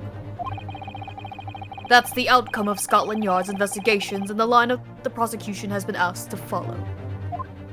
So, but now you're going off script. But personally, I don't agree.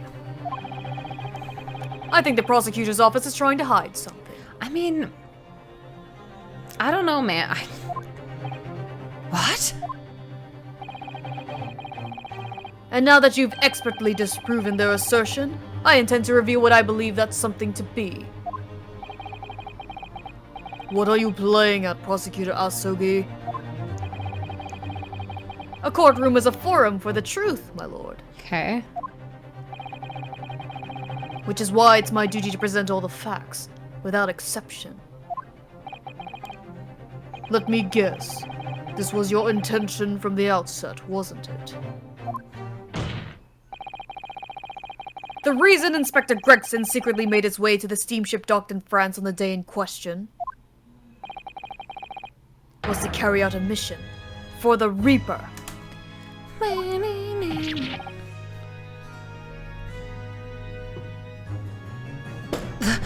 The Reaper?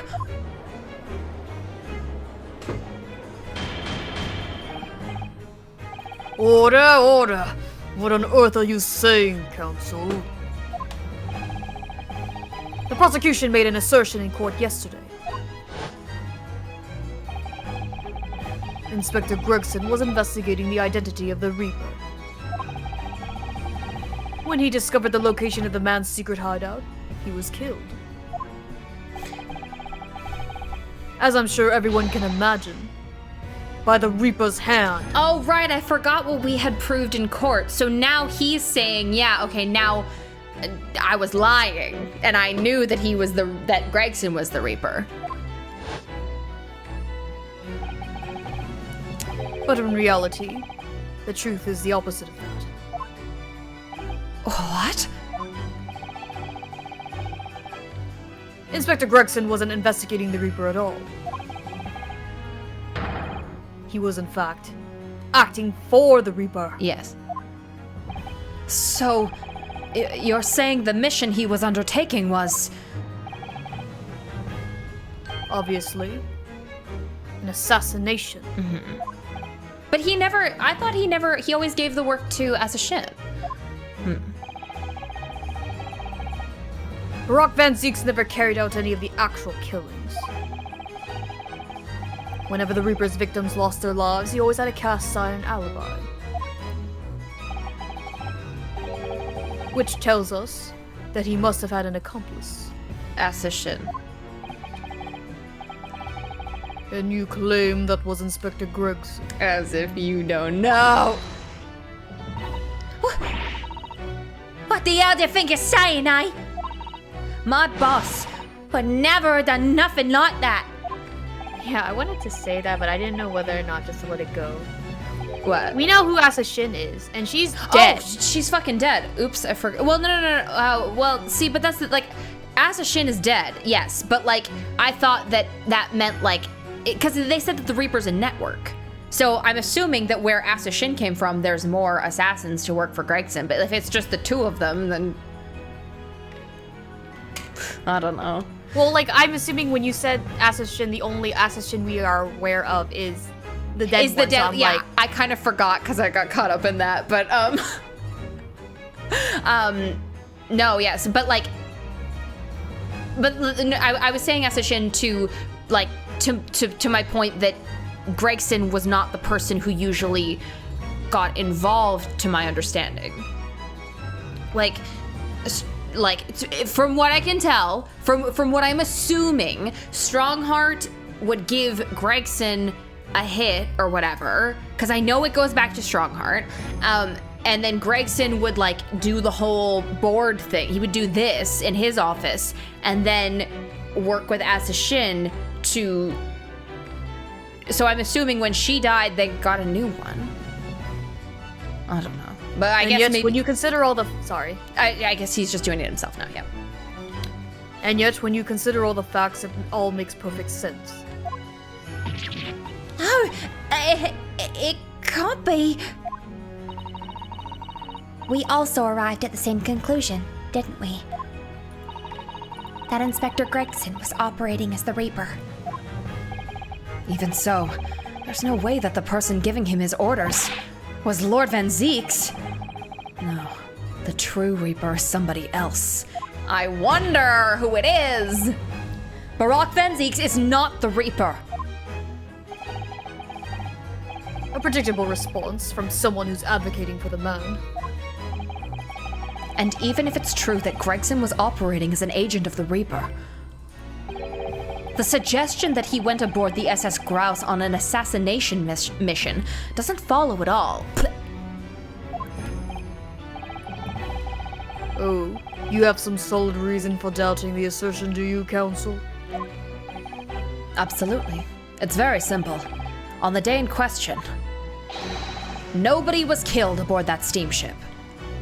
But he died the day before. Did he die when he landed on ground? Professor Mikotoba and Judge Jigoku were on that very ship. But Jigoku! If someone had been assassinated, I'm sure we would have heard about it. Unless... Don't laugh at me again. What's so funny? You're right, of course. No suspicious deaths were reported on board that ship. But I think perhaps you've missed the point. That's precisely why Inspector Gregson himself lost his life. What? Gregson did board the SS Grouse that night with the intention of dispatching his mark. But his mission ended in failure. Failure? It seems that the defense hasn't yet grasped a very important detail here. That the mark killed him. What are you talking about? What detail? Inspector Gina Lestrade. What? The victim's notebook that you read an excerpt from earlier. That doesn't contain details of secret investigations at all. It describes 10 years of assassination plots to be carried out by the Reaper of the Bailey. You're lying! Even if all them bludgers what got taken out had it coming, the boss weren't the Reaper! Poor Gina. There's no question that Tobias Gregson was heavily involved in the Reaper's activities. You may just be an apprentice, but if you spent any time at Scotland Yard, you must have heard rumors. I ain't had nothing, and I don't believe a word of it. Then testify again, as a representative of Scotland Yard. Consider it your chance to defend your boss. I don't. I concur. The witness will give a new formal testimony. Why are you guys bullying a little girl? Miss Lestrade, you will tell the court everything you know about Inspector Gregson's secret notebook. Kazuma is a bitch and I do like him so much, it's true. Okay. Yeah, this notebook does have a lot of stuff about what the Reaper got up to these past 10 years. Names of victims, dates and places and stuff. And the last entry in there was 31st October. It said grouse for the place on that date, and then the name of the mark. Okay, so maybe... What? There was a note about him being a criminal what got away from the Reaper in court 10 years ago or something.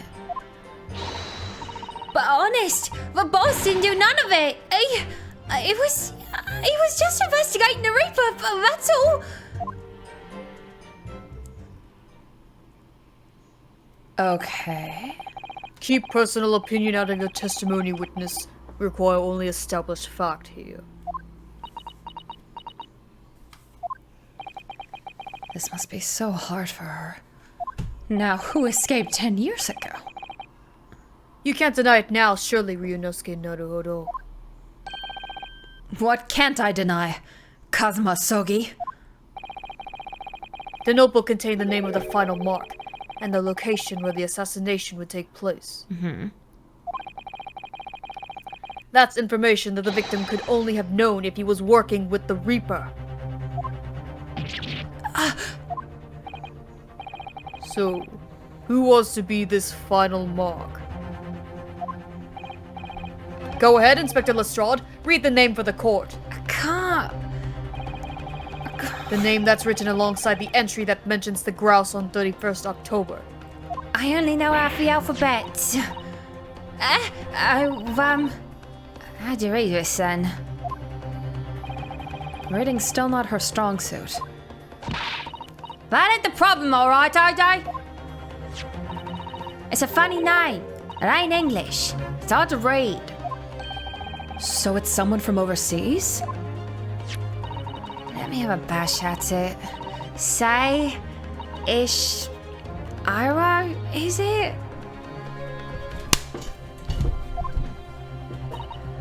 Yeah, say Shiro.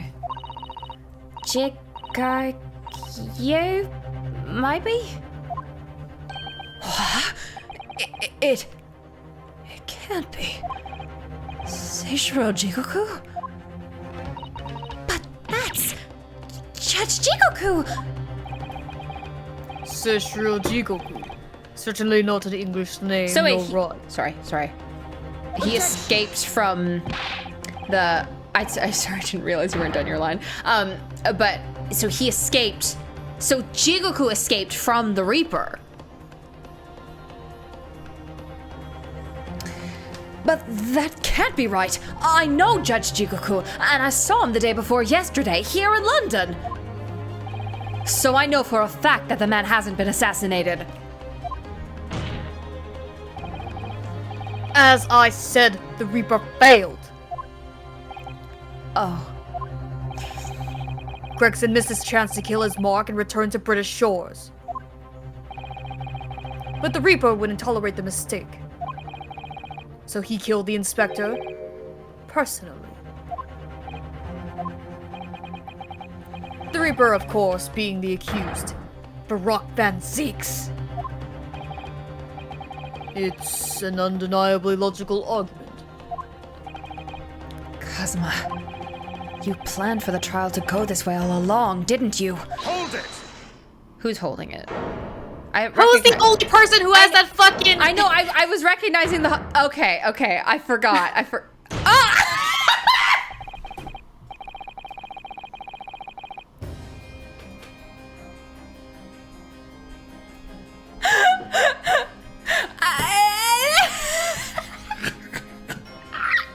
Okay.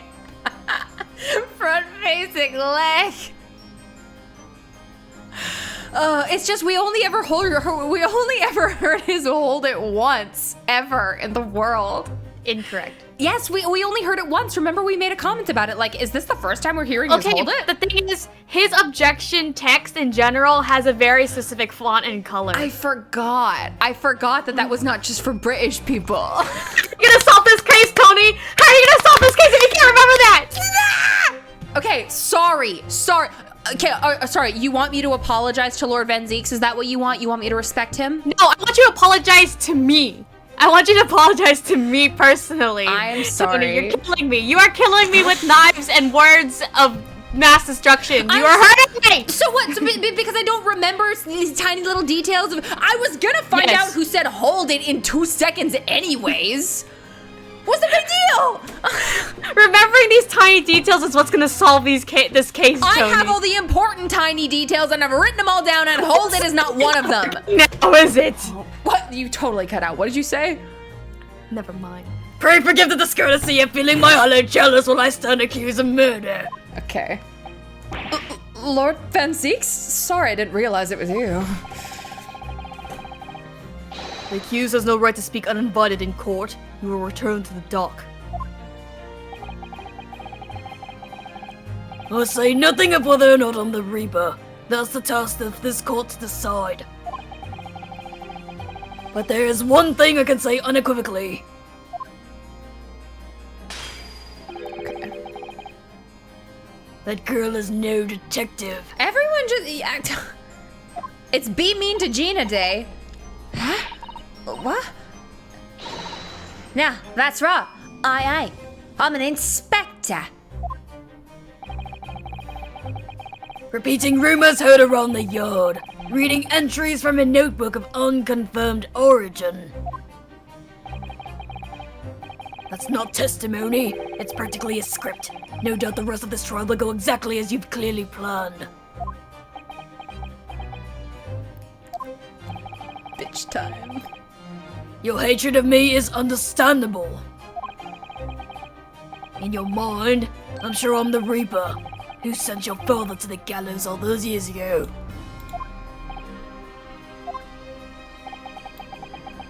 But you're in danger of becoming a far more sinister Reaper yourself. By attempting to have me condemned with this feeble excuse for testimony. What did you say? Mr. Naruhodo, this is our chance. My lord, the defense requests that the defendant be allowed to speak. Worsties. Worsties just it's not even worsties. It's just we're gonna be bitches to each other. He may be privy to important information relating to the testimony just given by the witness. Oh, so this is Van Ziek's attempting to be like, don't, if you start forging evidence, you're gonna or doing bullshit like this, you're gonna be just as bad as the Reaper you choose to prosecute.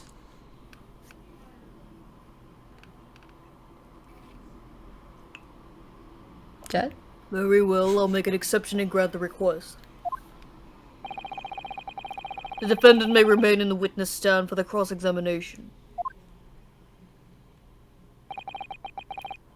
Then allow me to toast the court's impartiality. Don't raise your glass in my direction, sir. Counsel for the defense, begin the cross-examination immediately. At once, my lord.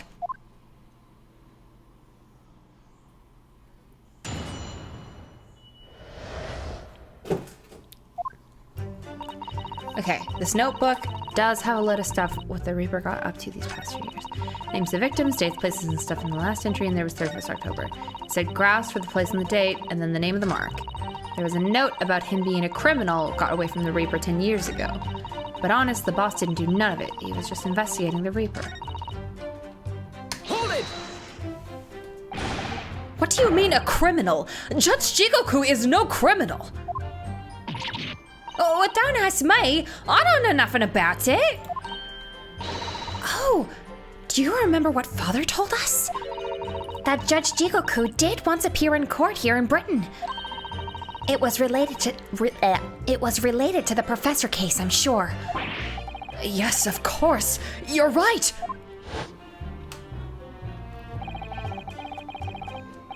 Seishiro was trying to mitigate Genshin's guilt, so he took to the stand to testify.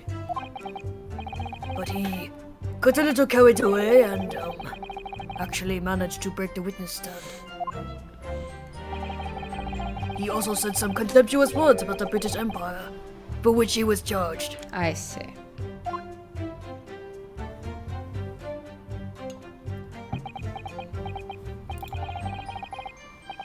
It was a pitiful situation, yes. I'd forgotten all about it, but I prosecuted that trial too, as it happens. You did? It was considered to be an adjunct to the professor proceedings, you see. But he was acquitted after being told to make reparation for the damage caused to the stand. And there you have it. Have what? Surely the accused hasn't forgotten his own rule. That there's no saving anyone who faces the Reaper in court, guilty or innocent alike. Yeah, but that wasn't murder. That was like your queen sucks and I hate your country. What? No. Are you suggesting that the reason Judge Jigoku was targeted for assassination?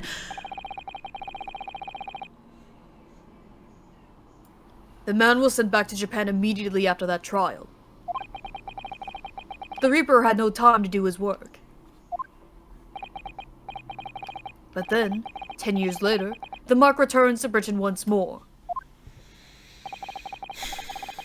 Perhaps now you start to see just how vindictive the Reaper is. Come on, that's absurd. To take someone's life for that? Isn't the whole premise of the Reaper absurd, killing those who have been found innocent? Clearly the rules by which the man operates are beyond a sane person's comprehension. But... Okay.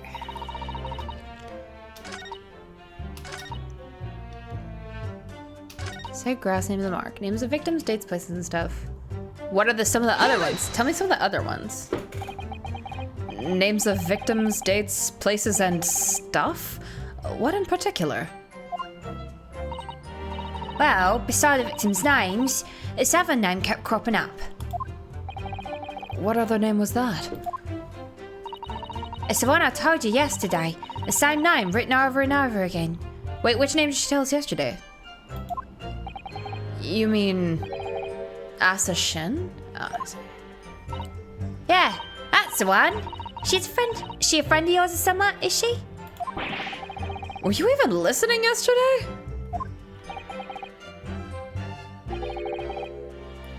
Assassin. The assassin. What? Like, a killer, you mean? Gregson was the tactician, the one who came up with the plan of attack. He investigated the marks thoroughly, finding out when they would be vulnerable and who to use to get at them. But the person actually executing his plans was someone else, you're saying? If that's true, then the Reaper does indeed start to sound like an organized group of vigilantes. Then perhaps what it said on the passport document. Permission for the applicant and one additional person to travel. Could that additional person have been... No, it's supposed to be Gina! Clearly the assassin who was meant to take Seishiro Jikoku's life. Oh, body slap. Gina, can you confirm that? Against the final entry that listed Grouse and Seishiro Jigoku.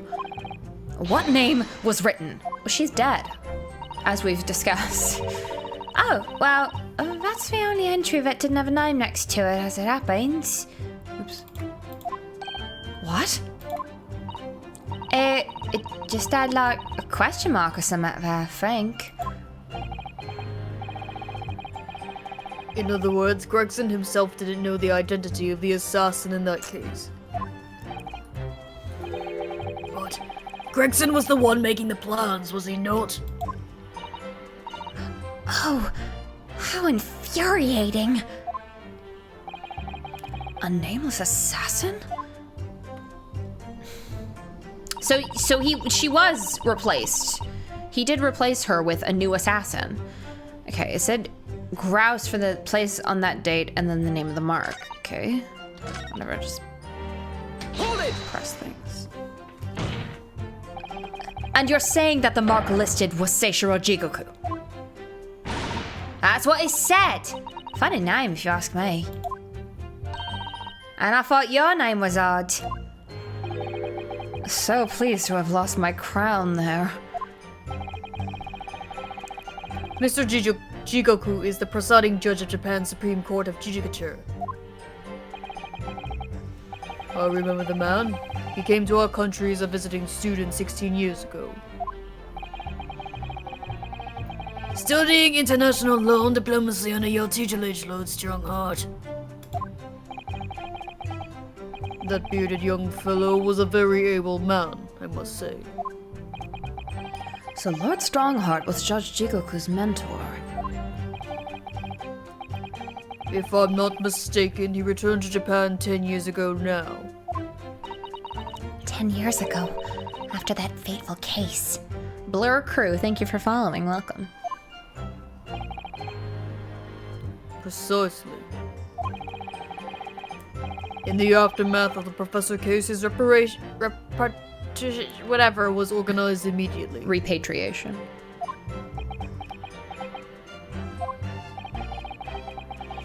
It's a mystery why such a man would be listed in the inspector's notebook. I didn't think it was possible, but the mood in here's got even worse now. Maybe I'll just keep talking. Okay. Okay, hydrate, don't dehydrate. Okay. Thank you. Okay, being a criminal but got away. Honest the Boston Dewey, he was investigating the Reaper. Well, I may as well just press the last one. So, you have complete faith that Inspector Gregson is innocent in all of this? Of course I do. I mean, I owe him that, don't I? Because he's the only one who will have faith in me. Gina. The boss promised me, Dave. I promised me, but even if I was just a diver, I could turn me into a top-notch detective. A cove with a good heart like that ain't gonna go rob people of their futures, is he?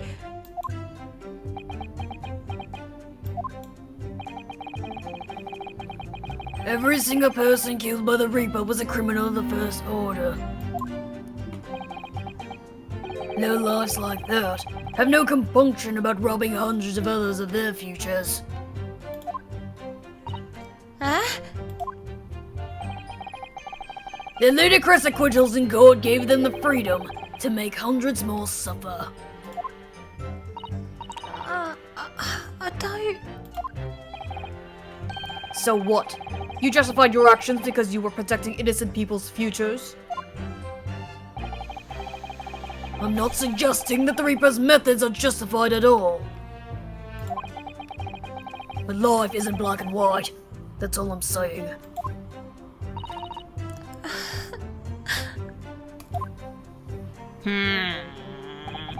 So that's what we have to work with, kid. They're gonna say the same thing. It may help us that Lord Van Zeeks is in the stand too. Yes, perhaps. I'm sure Gina knows something she hasn't already told us. There's no point trying to get more out of her. Okay. Did you notice how Kazuma-sama reacted to Lord Van Zeeks' words?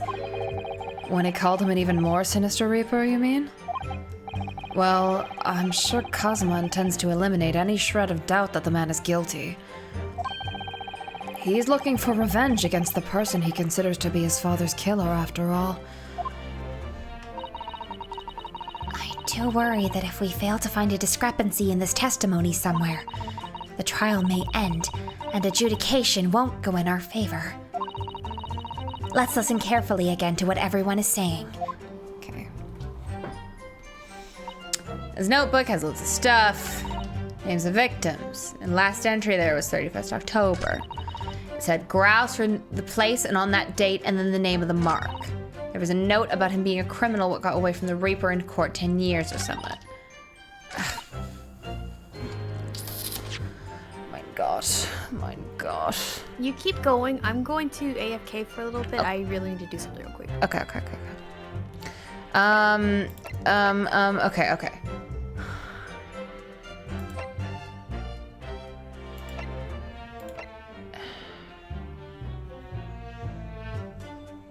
Criminal what got away from the Reaper. Okay, names of victims, dates, places, and stuff.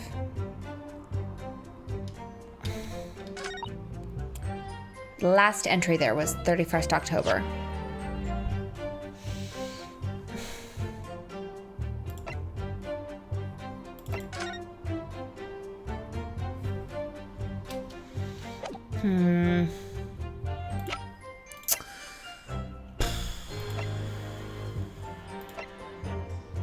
Autopsy report from Gregson's body.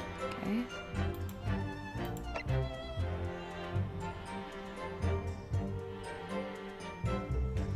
Oh, but...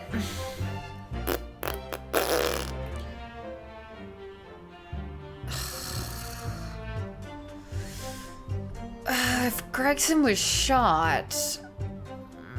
I forgot that they made mention that they don't really use guns in Japan.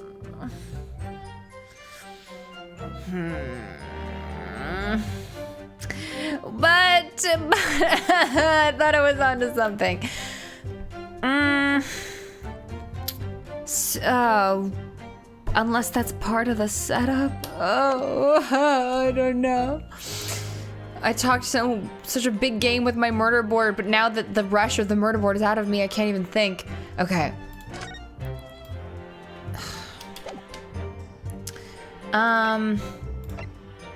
We need something with dates. Something with dates. We already did this one for 31st October. We already did that. So.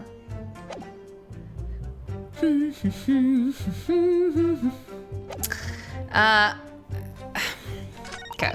So grouse with place in the date and then the name of the mark. Okay. I feel like it's got to be something being a criminal what got away from the Reaper, but we don't really have... We don't really have much for Seishiro, do we? All we have with Seishiro is this fucking thing. A photograph taken in the foyer of the Great Waterloo Hotel on the morning of Professor Mikotoba and Judge Jikoku's arrival in London for the symposium. This is all we have. They came like right from the shit. But like,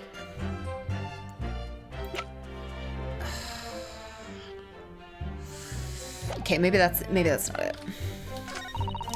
The boss didn't do none of it. He was investigating the Reaper. I pressed all the statements, right? Let me just go through every single piece of evidence.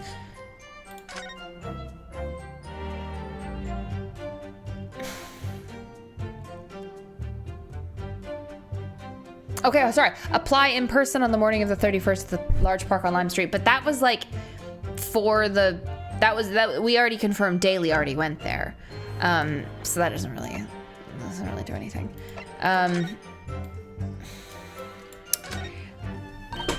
Okay. Steamship ticket. Grouse, first class cabin, 001. Yokohama departure, 11th September, London arrival, 1st November. Okay.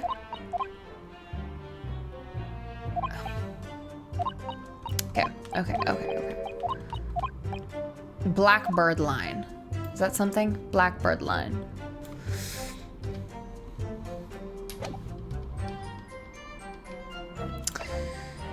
Dismissal notice. Okay, harsh reprimand incurred by Mr. Vigil 10 years ago that resulted in him losing his job as chief warder of Barclay Prison. Okay.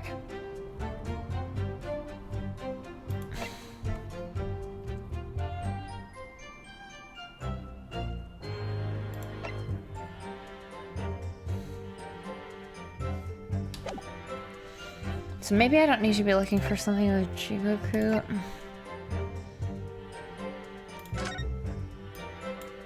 Did I already investigate this? I think I did. I always wondered what the underside of a hairpiece. Yeah. Okay.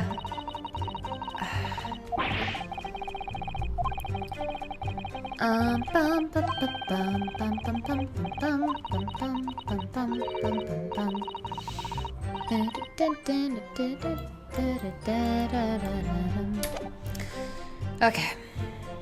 He was just investigating the Reaper. So if he was...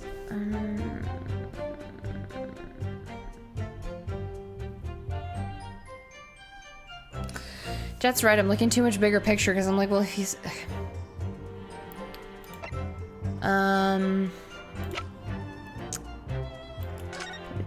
Okay, let's look at the gun. Have we ever investigated the gun? Let's investigate the gun. Why don't we do that? So this is the type of revolver that's standard issue for members of the judiciary then. Yes, and when I asked about whether records are kept about who they're issued to, I was told that for the past 5 years, they've been engraved with a unique serial number. Oh, okay. Oh, but as far as I can tell, there's nothing like that on this gun. Okay. Which tells us that it must have been issued longer ago than that. Okay, wonderful. Actually not, well, maybe wonderful if we know that it's Strongheart's gun? Actually, wait, sorry, there was a little pin down here that I didn't. Because Strongheart was a prosecutor too. He was part of the judiciary. And clearly longer than 10 years ago. Candelabrum. But we know that this is from the fucking fireworks, so why does it matter? Whatever, I'll just investigate it. So the candle was used as a sort of timer device to set off the firecrackers, okay. Yeah.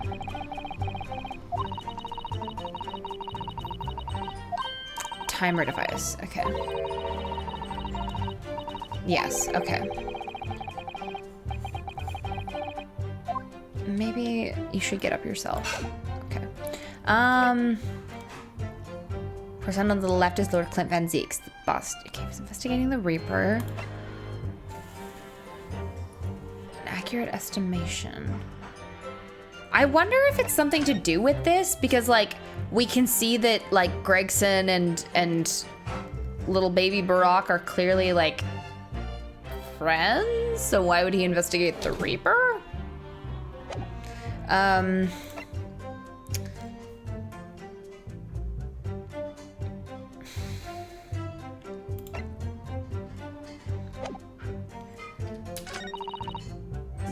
criminal, what got away. It said grouse for the place on that date, and then name of the mark.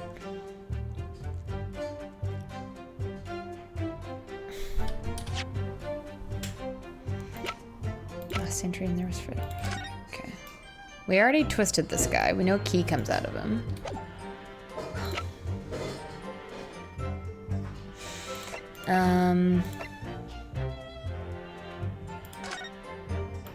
Let's see if I get anything else from this. Details of a whole raft of cases dating back years here. Paper from 10 years ago is browning with age. Out of interest, the most recent thing appears to be this newspaper cutting here. It's the same red-headed lake advertisement Mr. Sholmes had picked out. And do you remember? There was a red hair piece at the scene too. Was Inspector Gregson an exponent of the red-headed league then? Okay, that's not anything.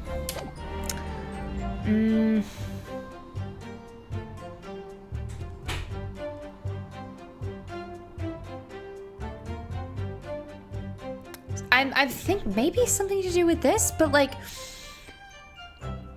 the fact that he has this, it doesn't matter because we have his notebook with names of victims, dates, and places. So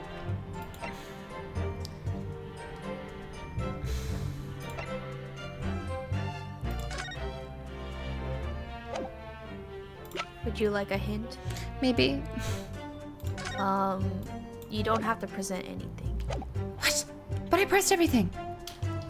Did you? Didn't I? Hold it! I thought I pressed everything! Oh my fucking god. Oh my god. In other words, it shows that Gregson was basically acting as the Reaper. Not you and all. That ain't the only explanation, is it? He could have been investigating the Reaper in secret, and that notebook said what he found out. If I may, I need to like press every statement twice. when originally people began referring to me as the Reaper, I didn't object. I believe the power to intimidate London's criminal classes into compliance with the law to be beneficial. But you carried out your own investigations into the true identity of the Reaper, didn't you? Yes, and those investigations proved conclusively that Gregson was one arm of the Reaper. Why not? What are you going on about? The Reaper's victims were all extremely shrewd criminals at the top of their game. There's simply no way one person could have taken them on alone. The Reaper is an organization. With you at its head?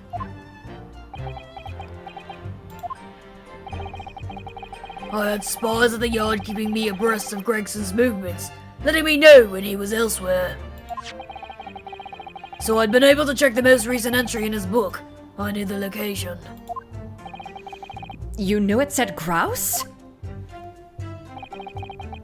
Believing it to be a reference to the Gentleman's Club, I went there on the day in question to investigate, alone. Ah, so that explains why several members of the club claim to have seen you there.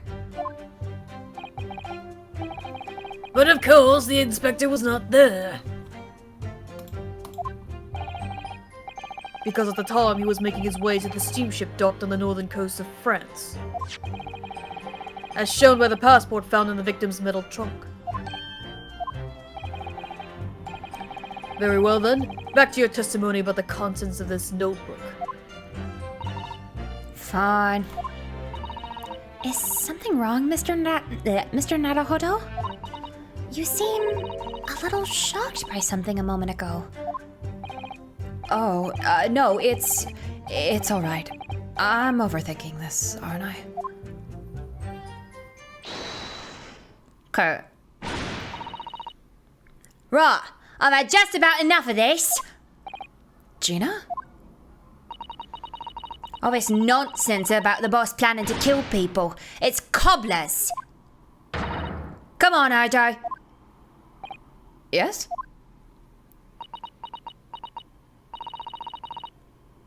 Why ain't you saying nothing?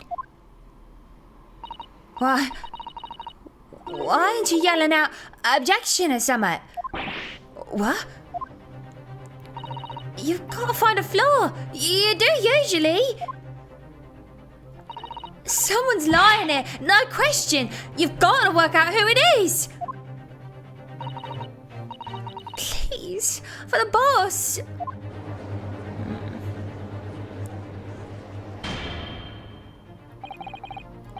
That outburst was an insult to the court and to your own testimony. I might have known that a common pickpocket from the back slums couldn't make a detective. Be mean to her. When this trial is over, you will forfeit your warrant card, Miss Lestrade. Is that clear? I've had it with a lot of you. It's lies every bleeding place you look in this world, isn't it? Well, I've had enough. Gina. So have I. After that little speech of Gina's, I've made up my mind. Yeah, Sogi, you've been lying to us. To do what, Mr. Naruhodo? There was one point in this cross-examination when something that was said just didn't sit right with me. One statement that seemed odd. Oh, do you mean... I'm not going to let Gina's plea for help fall on deaf ears. Okay. You've got to find a flaw in here somewhere. Okay. So you've pressed all the other stuff. Yeah. Hold it! I want to thank you, Gina. You helped me find my resolve. The resolve, every Naruhodo. Huh? What do you mean? Amongst everything we've heard during this cross-examination, there's one thing that defies explanation. One inconsistency. What? An inconsistency? Really, I don't quite know what it means yet, but... Yes, there's an inconsistency in something that was said by... let's say it was Kazuma, because he's probably fucking got something shit up his sleeve. By you, Kazuma Sogi. Me? Is this some attempt at filibustering counsel? Prosecutor Asogi has given no testimony. What are you suggesting I said that was inconsistent? I don't actually know. Well, I mean, he was lying the whole time, but... You let something slip that you shouldn't have. When I present the relevant piece of evidence, I imagine you'll realize what you've done. Very well then, counsel, go ahead. What evidence reveals this alleged inconsistency in something Prosecutor Asogi has said? I mean, I was kind of bluffing. So go ahead and look in your history. It should be close enough. It should? Okay. Yeah, because the last statement you press, which is the one that was the one he reacted to. Yeah.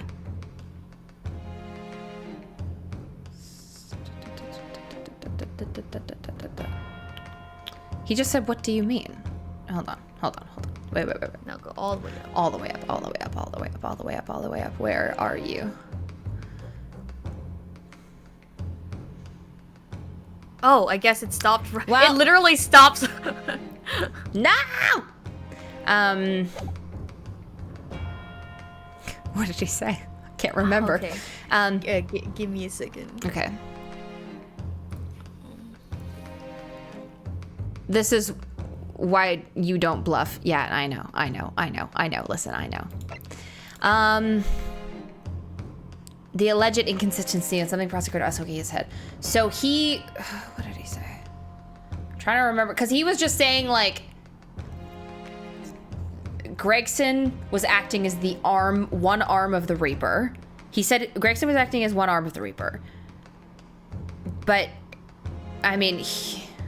Is that what we've got doing Reaper stuff? I just know Kazuma's lying to me because he's fucking updating shit and... Oh, right, Van Zeek said that. God damn it. Okay. I'm not on the ball today. The fucking transcript.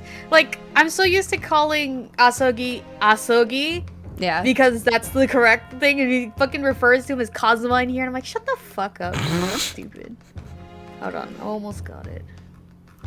You didn't trust your boyfriend and that got you into the situation. Oh no. But clearly I can't trust, like I knew he was gonna do something. He's clearly very keen on getting this conviction.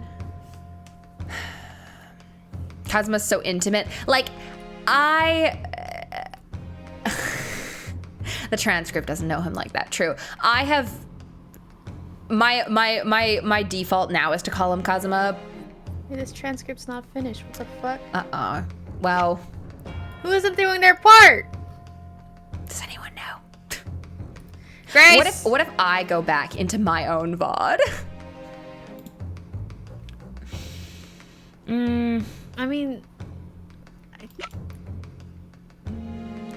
Okay, wait. So would it help if I like showed an inconsistent, because like we have evidence here that we haven't used, like the Asogi papers. We have this. We've used all that. We've used this. We haven't used Clint's autopsy, but Clint doesn't come up. So we're talking about. Is it? Hold on. Because we haven't used this, the Asogi papers, or the trunk. But this isn't like. Okay, I'm really. This fucking. Like, it looks like. Hold on. Like, it's a gash, and it looks like a little nib of something. Like, is it a sword? Like, is it a little tip of a sword? It looks like some kind of dagger or sword or knife or something. have you investigated that? Yeah, I have, and it didn't update this. Which is why I was like, okay, I guess we'll get to it later, but like, they're just like, oh, huh, looks weird. Like, what did they say? Do you see that there's something stuck inside the trunk? It's glinting. It looks like a fragment of metal of some sort. It's wedged so tightly I can't remove it. Well, don't cut yourself, better leave it. So, like, it seems like a pretty big thing to be like, oh, well. But now I want to know what he said. I can't remember. The trunk is glinting. I really can't say anything. Okay. Unless I knew what he said. Okay. Like, I can't give you any hints here.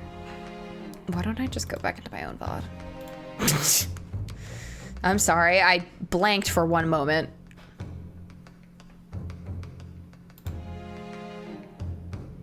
Can I do that if I'm not live? I wasn't able to. Oops. Okay, hold on.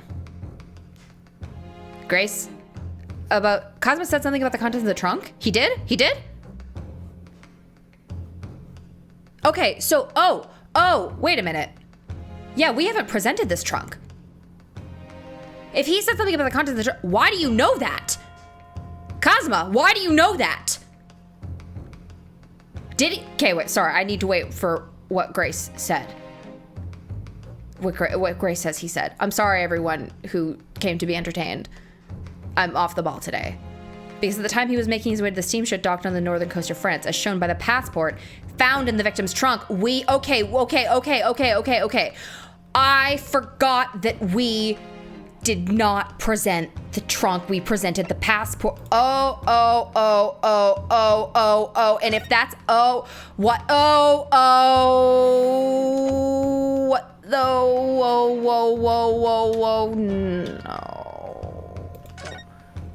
Not this. Take that! Not this.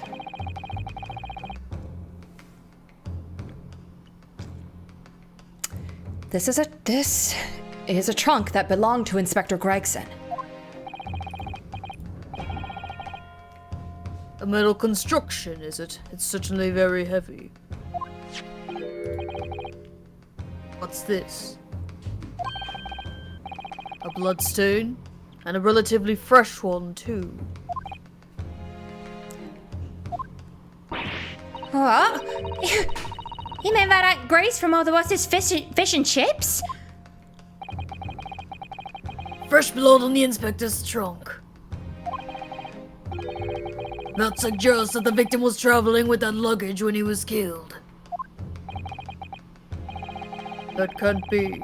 There was no mention of any trunk in Scotland Yard's report.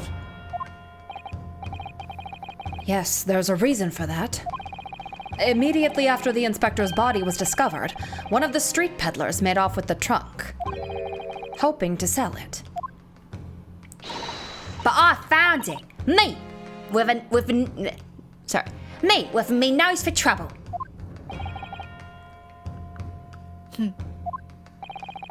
Which means that nobody should have known anything about the trunk.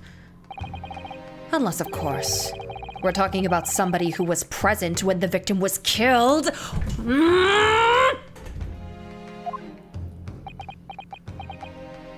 Kazuma!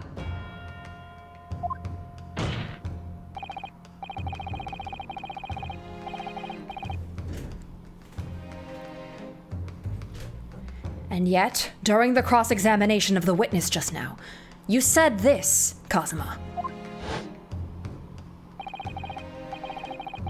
Because at the time he was making his way to the steamship docked on the northern coast of France. As shown by the passport found in the victim's metal trunk.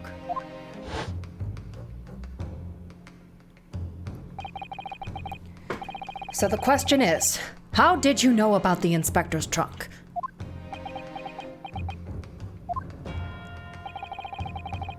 We know the man went on a trip to France. Where else would he have put his passport? Objection! But you knew it was a metal trunk! Answer me honestly, Kazuma. On 31st October, where exactly were you?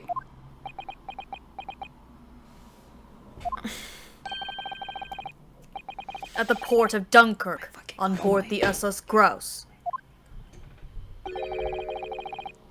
Is that the answer you're looking for, Naruhodo? I actually would prefer it if you didn't say that. I actually would very much prefer it if you didn't say that. Kazuma! What did you...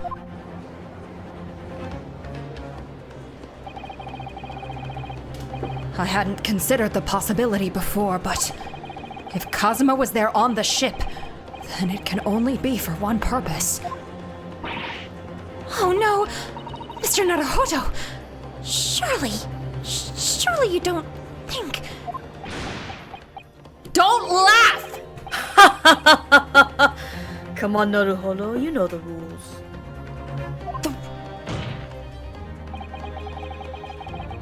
The only thing that really talks in this courtroom is hard evidence. You don't want me to do this, Kazuma. As I understand it, Inspector Gregson always took that case with him when he traveled. So, as it stands, you've proved nothing. Kazuma, are you challenging me to prove it beyond all reasonable doubt? That you were there that day, in the same place as the inspector. He was there! With Gregson! There's a clue that you've overlooked. A secret that trunk can tell us. Oh my fucking god, it is a sword! Oh my... I can't be sure at this point. I'll need to verify it. But I have a nasty feeling that I'm going to be right. The accusation being made is deeply disturbing, but nevertheless we must test it. The defense will identify for the court where in the trunk this alleged clue is to be found. Where is the evidence that ties Prosecutor Asogi to Inspector Gregson?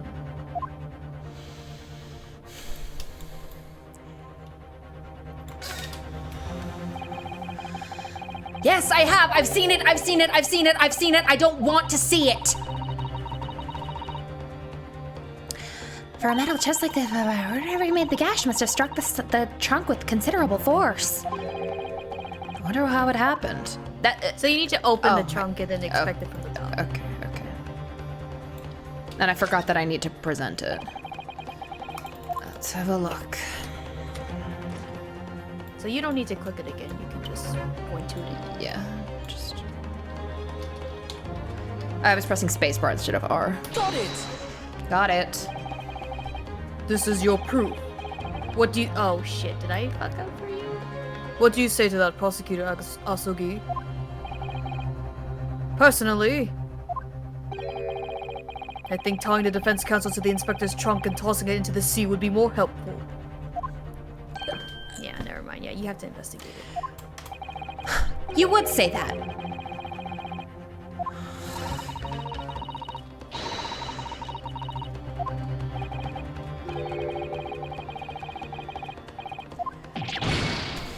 Okay, you have to investigate it. All right.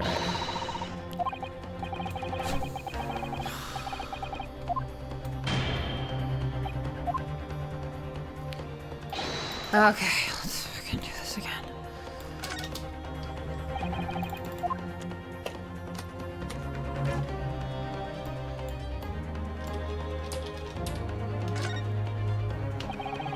Do you see that? There's something stuck in the side of the trunk there. It's glinting.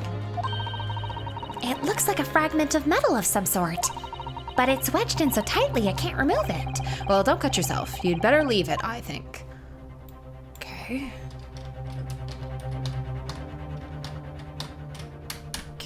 Got it! Show me your sword, Kazuma. Show me the tip of the sword. Show me your sword. Unsheath Karuma, please. There's a small piece of metal lodged in the wall of the trunk here, like the tip of a blade. Huh? A blade? Kazuma, slung around your waist as ever today is the esteemed blade Karuma. Unsheath it. No, he used the other one. Of course it is. Won't you draw it? Here in this courtroom? For all to see?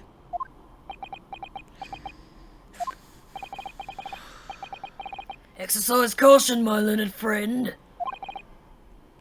That man is the son of London's most notorious killer. Bailiff, watch Prosecutor Asogi like a hawk. I mean, he could fucking kill your bailiffs, but... That won't be necessary.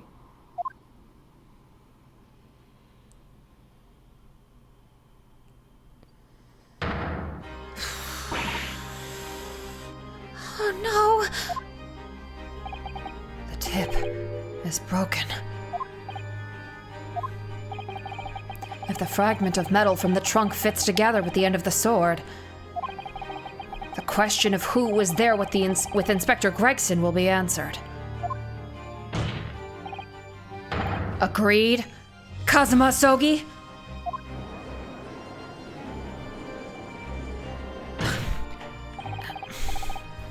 Expertly done, Naruhodo. That's a point to you, and well deserved. Do you mean to tell the court, Prosecutor Asogi? Yes. On 31st October, I accompanied Inspector Gregson to Dunkirk in order to carry out a mission. This is exactly how he described. Oh my fucking god. So the additional person authorized to travel Was me. What? And the mission was the assassination of the Mark. You are Assassin's replacement? What am I even doing here? I did all this for you.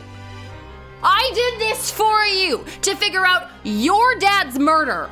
I'm in London because you stuffed us in a suitcase and then died. I went to Staples and made a board for you, and you go and kill someone. You go and why? Like fucking why? Okay, fuck why? Like why? Like what's the point? What? You mean you're the killer whose name was omitted from this notebook? You were following the Reaper's orders to dispatch Judge Jigoku? Let me make one thing perfectly clear. I have killed no one. Okay.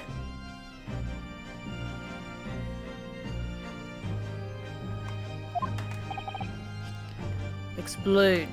I'm willing to hear it. I accepted the assassination mission, yes, and I accompanied Gregson to Dunkirk.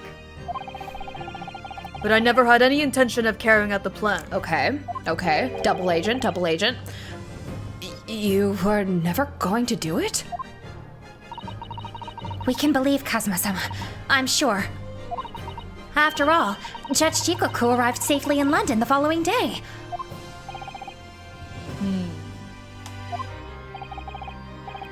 On the 31st, I boarded a train from London with Inspector Gregson. We traveled to Dover, from where we crossed the channel to Dunkirk. Then, we boarded the SS Grouse and made for the cabin deck, as indicated in the plan. You went to Judge Jigoku's cabin? Exactly. He wasn't there, though. We decided to wait, but...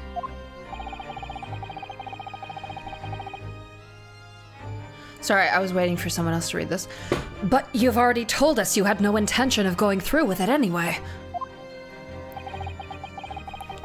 I didn't come to Great Britain to take anyone's life. But you came... You're trying to get Van Zeek's wrongfully accused of murder. So I left Gregson and disembarked the ship. I spent that night at a boarding house in the town and returned to England the following morning. A boarding house in Dunkirk? My signature will be in the register book. It would be simple enough to verify. Then, what became of Jigoku? Sorry. Avi. Gregson was no assassin, so the mark was spared. I'm sure it's easy enough to imagine what happened after that. It's not. Oh, so you're saying that Van Zeek's killed him and you are a witness to it? Gregson returned to England as well, having failed to complete the mission. He met with the Reaper in that room on Fresno Street to report the failure, causing the infuriated mastermind to pull the trigger and end his wretched agent's life.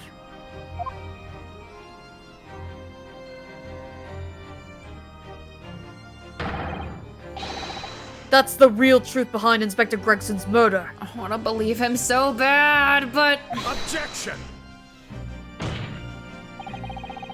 But if you did nothing as you claim, how did the tip of your sword come to be lodged in the inspector's trunk?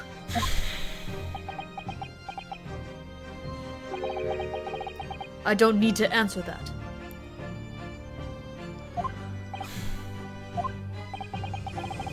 The victim was killed by a gunshot. A small fragment of a Japanese blade isn't relevant to the case. True. And accordingly, I choose to exercise my right to silence on that matter. If Gregson was using the trunk as some kind of, like, defense, because Kazuma swung at him. Be that as it may, the court will sequester the sword as evidence.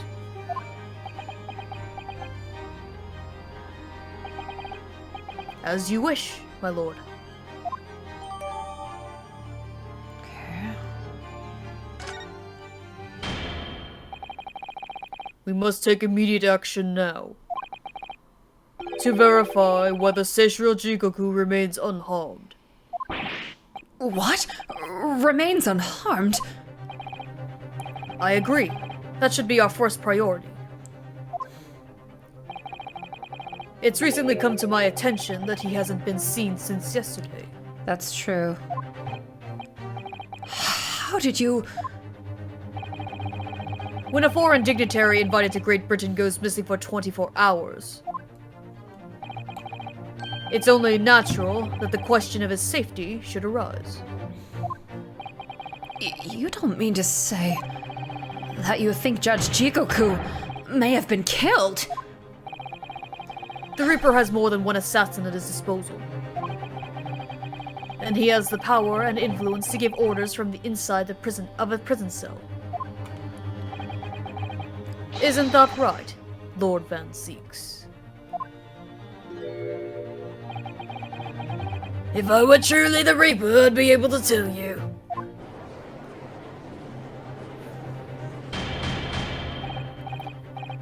Order! Order in court. Order! We will take an emergency recess for 30 minutes. Now? Guests at the symposium have been told to maintain regular contact with the organizer's office. If the man can't be located within half an hour, we will have to assume the worst. Oh no, not Judge Jikoku! No one would want to kill a harmless Japanese man who'd only just arrived in the country. Except, that is, for the Reaper, wanting to finish off a mark that slipped through the net 10 years ago. I would have to agree. Mr. Naruhodo, for the defense's sake, My lord? I sincerely hope we are successful. If we're unable to confirm Mr. Jikoku's healthy existence in the next 30 minutes, you will face grave difficulties. Court is adjourned for 30 minutes.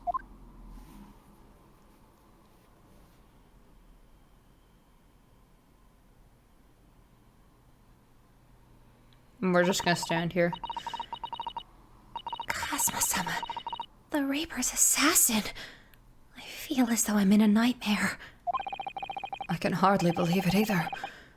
But on the other hand, Kazuma isn't in the habit of making up stories.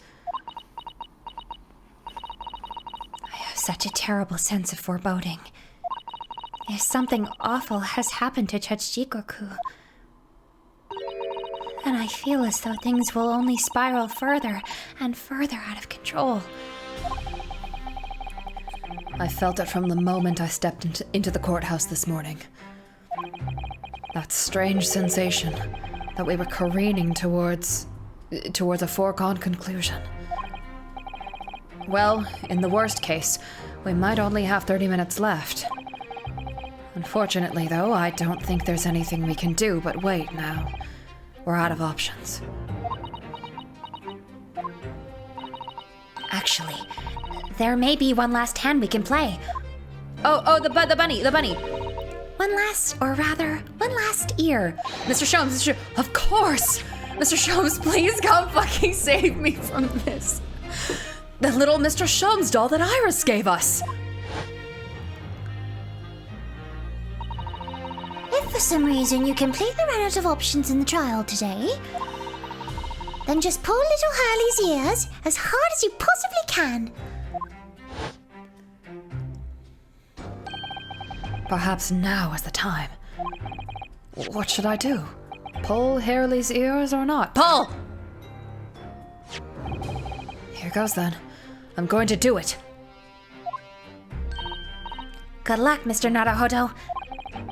No looking back.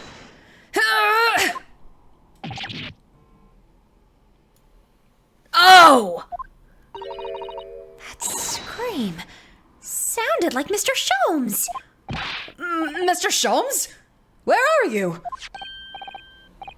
Here, my dear fellow, here. It's the felt doll talking. Interesting.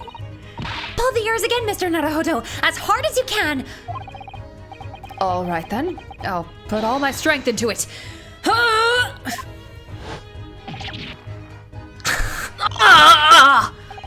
Please, my dear fellows, you don't need to pull my ear off. Oh my god, that's so cute. Mr. Sholmes, where are you? Myself and my trusty partner Oh my, they have been making out. are presently in the first-class cabin area of the SS Grouse. The SS Grouse? She left over last night, after the final pieces of cargo were loaded. We are currently docked at Dunkirk, but due to be underway again in half an hour. Say hello to my Bluetooth. Little Bertha, Big Johnny. Shut up. You've taken a ship to France? Please, even with my athletic prowess, I would struggle to jump the Straits of Dover. After we left Baker Street last night, we hurried by cab to the station and by train to the port,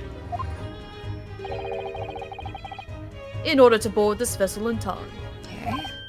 So, you mean you'd already worked it out? That the steamship was where everything really took place? Mr. Naruhodo, pray, what is my name?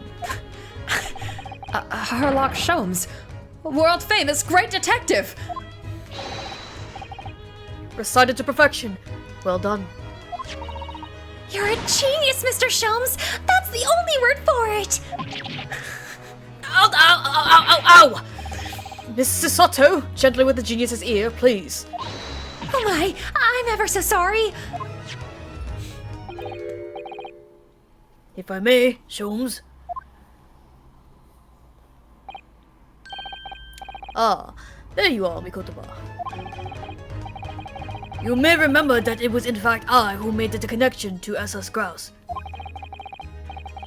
At Scotland Yard, yesterday, when we examined that notebook and I recalled my steamship ticket. But of course it was, my dear fellow. And not once did I controvert that fact, I merely had our court-bound companions under my name.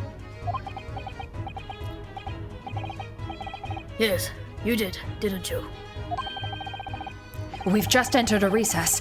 The trial resumes in 30 minutes from now. And if we're unable to present any new leads, then I'm afraid to say. Do not fret, please. It's for precisely the purpose that my partner and I have made this journey. I have no doubt we shall have welcome news for you within half hour now. Half hour. Thank you, Mr. Sholmes. That would be wonderful. Until later, then. Yes, you'll be hearing from us if you're not in touch first. Ow, ow, ow, ow, ow. I shan't be hearing anything if you keep tugging in my ear in that mindless fashion. I love this sprite. This is great. This is great. This is exactly what I needed right now. Yeah, you're kind of going through it, aren't you? I'm going through it. Whatever was the idea behind making a receiver operated in that way in the first place, Sholmes? Why the deuce would I know? It's Iris's invention, not mine. So, Tony. From here, I would like you to take over Sholmes for me. Oh yes! Oh, okay. I get to have fun and be Sholmes instead of being sad. Thank you. What a treat! Wow. Let's go, partner. The game is partner. afoot. Whilst I know how much you enjoy being the hero of the hour, Sholmes, we have but half that now before the grass puts to sea again. If we don't conclude our investigations rapidly, we shall find ourselves in Naples before long. There are times, Mikotoba, when you make a surprising amount of sense. So, let us begin.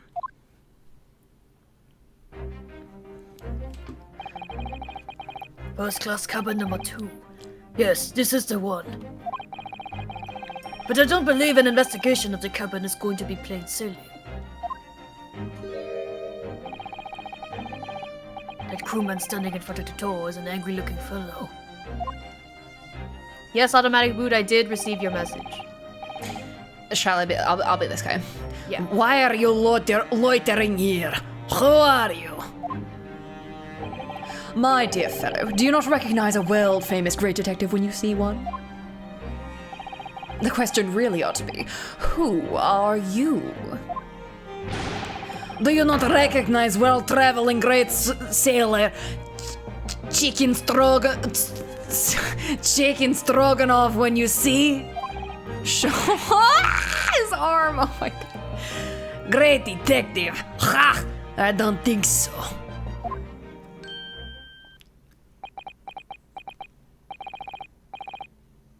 Do you see that, Mikotoba? It would appear that this man is a devoted follower of mine.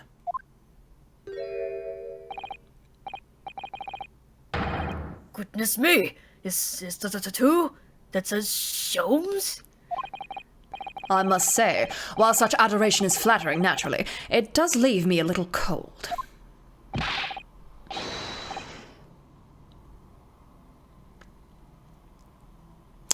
Sorry, I'm just like looking at things. What are you talking about? Leave now! How distressing. My loyal devotee knows me only by name and not by appearance. And yet, I already know a great deal about you, sir. You have a brother, I believe. Like yourself, he's a shipman. Currently traveling the world aboard a Russian steamship, in fact. How could you know this? Elementary, my dear Mikotoba. I'm sure it was. 3 days ago, I was bound for London aboard this ship, you see. We were looking for one of my fellow passengers, a man by the name of Jigoku. Did we not see him at the Waterloo Hotel, though? We saw He him. was never back. He never came back to the hotel. Okay, so he left the hotel. So why would he be on the ship? I don't know. There is no one with this name on board. But we know that he purchased a ticket for passage.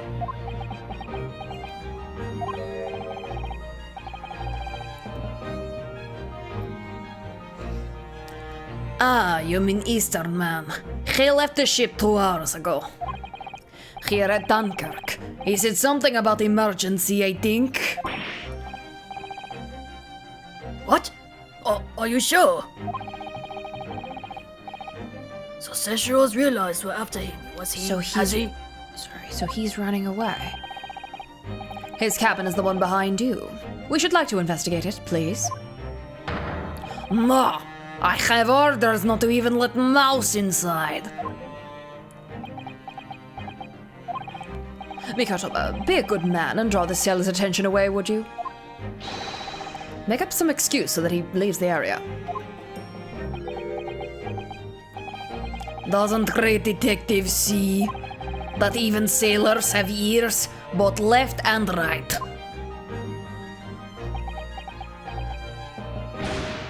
Curses! The plan is ruined! And you only have yourself to blame, I'm afraid, Sholmes. Forget it. Cabin door is locked. Even if I am not here, you cannot get inside. Mikotoba, I'm sure you haven't forgotten my special talent, have you? Which one? I was gonna... Opening any lock? No. The other one. Up against the wall, please. Within a mere 5 seconds.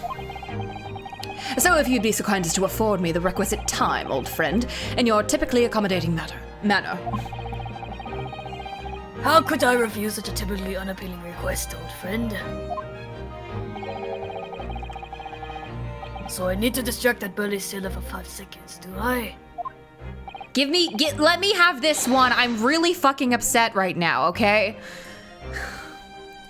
Good man. Good man. So, the game is afoot. Play the song. I want to hear the song. Alright. Can you examine the mousetrap for me, please? Okay. This must be a mousetrap, I think. Perhaps I could distract the crewman's attention with this somehow. Try it. Yes.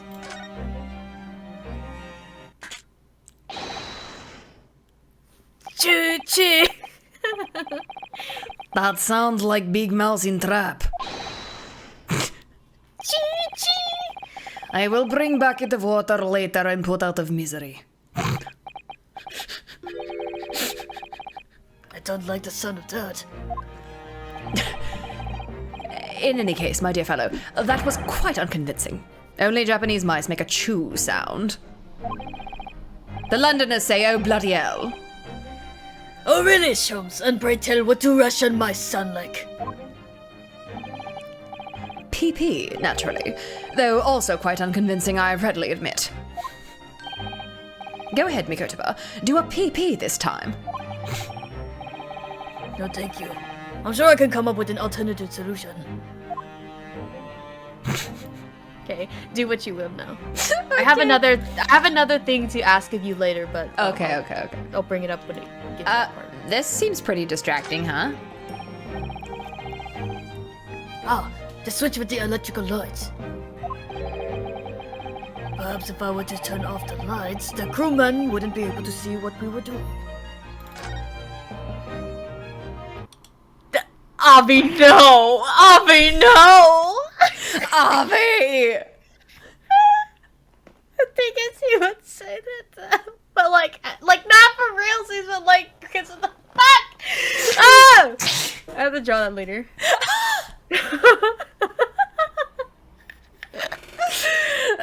What is happening? Where is light? Now, Sholmes, no! Well, I can't find. Are you against the wall or not? What? Wait, Sholmes, the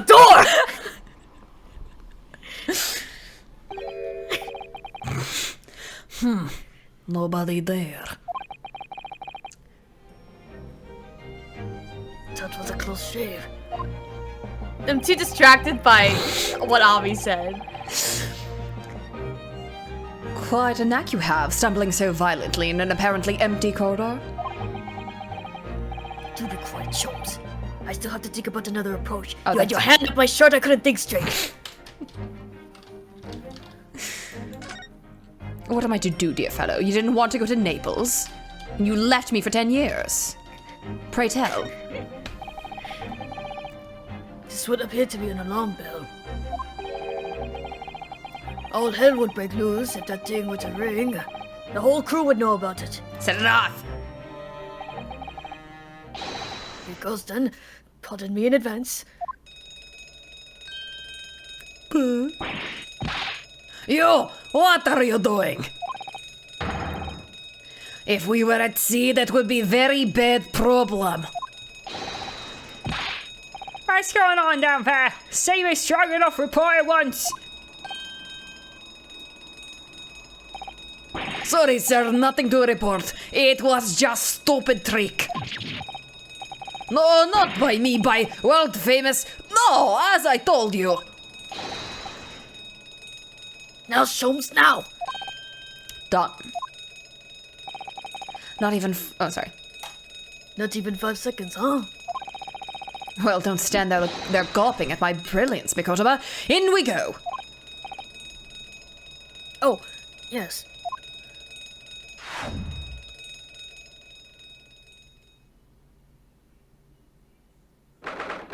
Hartford November, Assist Grouse, First Class, Abed number 2.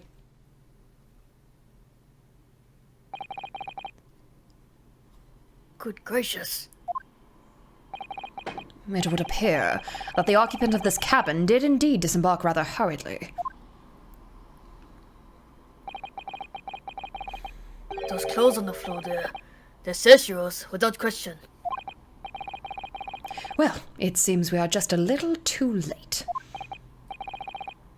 Yes, by about 2 hours. Still, whilst we're here, we should investigate thoroughly. There may well be 2 hours worth of clues to find in here. But that buried crewman may return at any moment, Sholmes. Indeed he may. Which makes this all the more thrilling.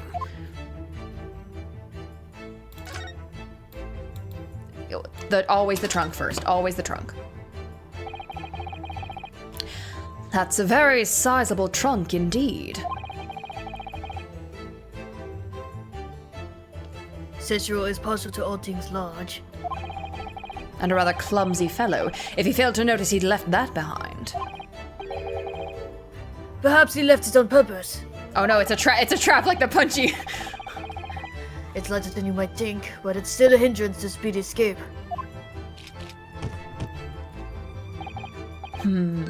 Pity. It's locked, so we can't look inside. Surely 5 seconds from now the situation will be quite different though. Sadly not. It has a 7-digit combination lock. And I'm not in a morose enough mood to work through all the combinations at present.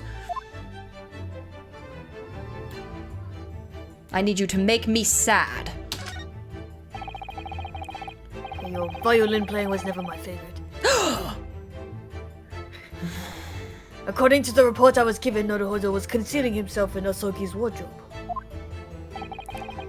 Indeed he was, and it was of a similar size to this one. Ah, you must climb in yourself, my dear fellow.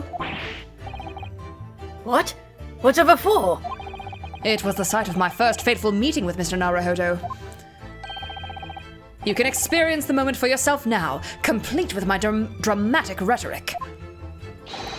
Come along now, in you go. This will only take a moment.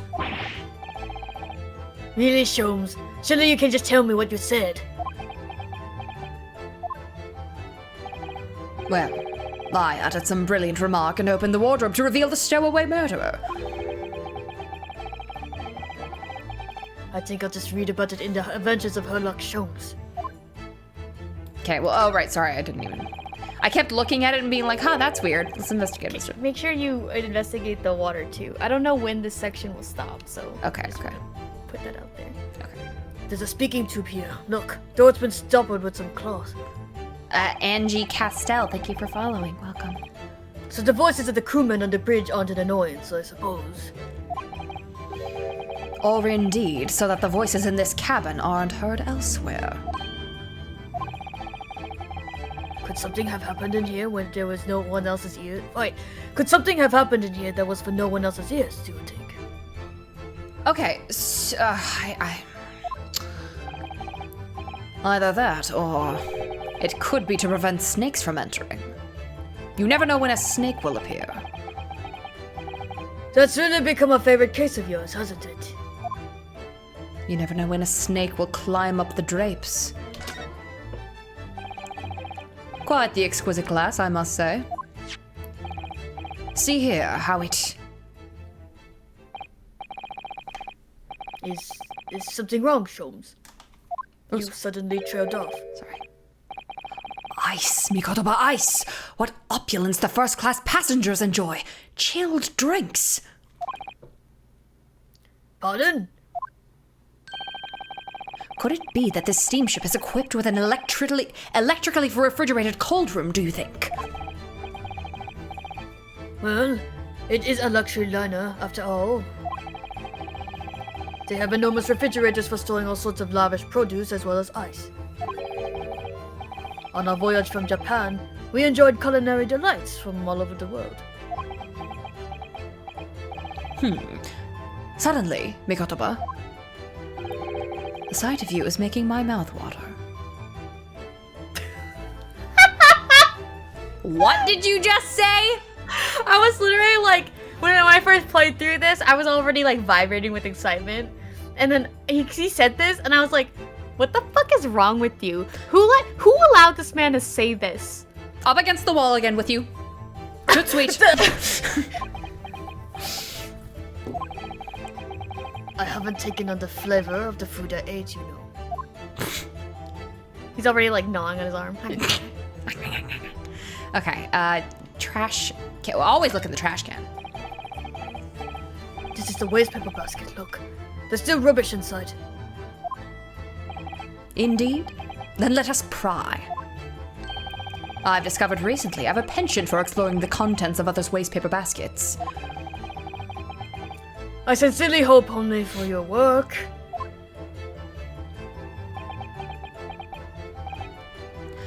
Ah. Here, we have a notice issued to passengers from 3 days ago. 3 days ago. The night before we arrived in London then. When I was still aboard myself.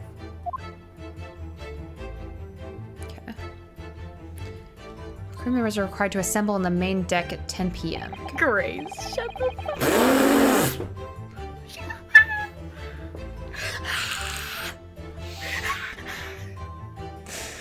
Ah, yes, there was an excavation drill. Excavation? On a boat? I've been playing a video game. Mass Effect. Okay, anyways.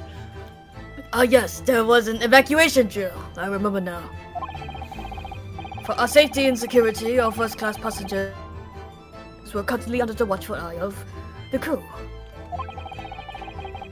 So it was a welcome relief to have some privacy for once. Okay. So Jigoku is fucking up to something. Aha, what's here? The wall is a slightly different color just here. Do you see? Indeed. What you have observed arises when a frame that has been hanging for some time is removed. Perhaps your friend is an art thief.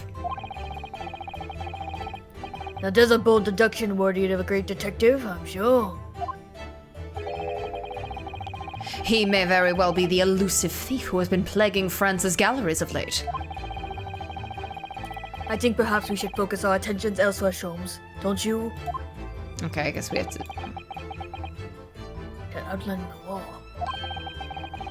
I feel as though I might have spotted something of a similar shape and size elsewhere. Okay, so he's... uh-oh. You are still here? Ah! Abel Seaman Stroganoff. Hello again.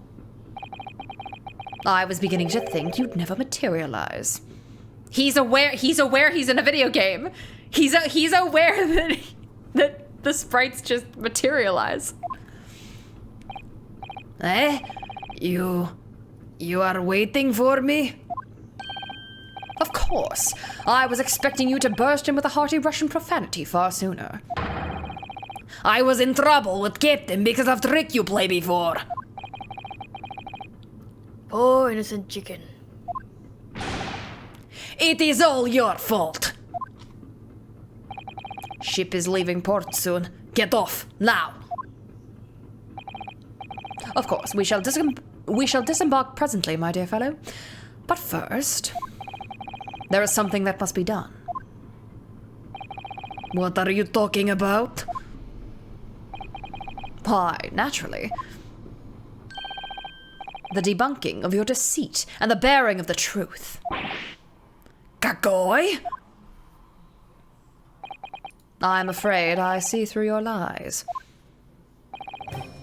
For one thing, Mr. Jigoku has not yet left this vessel at all. Oh my god, he's in the fucking trunk. Ah! And for another, my dear Seaman Stroganoff, you know exactly where the man is even as we speak, don't you? How can you? Gracious, Sholmes. You mean you've worked it out? All of it?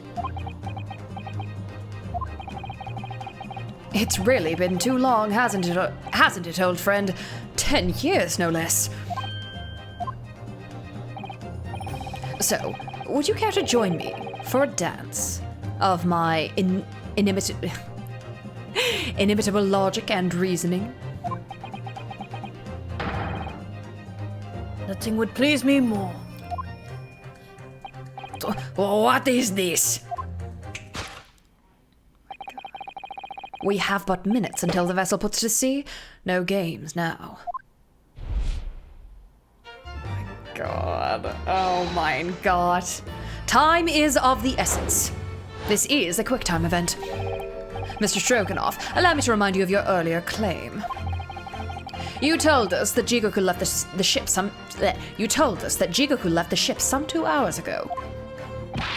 That is what I said.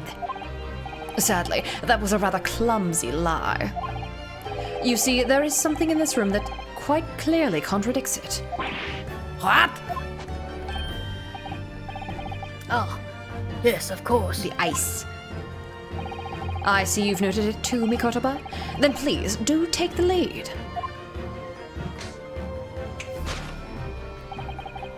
What in this cabin shows the impossibility of Having disembarked the ship. having disembarked the ship?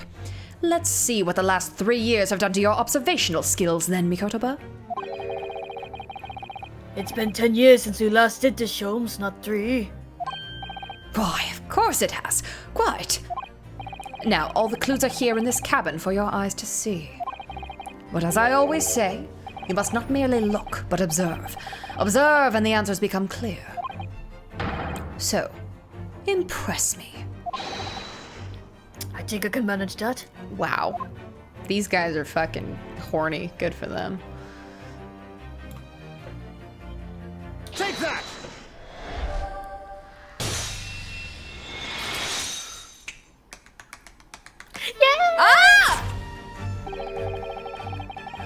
Perhaps you should have cleared away that glass.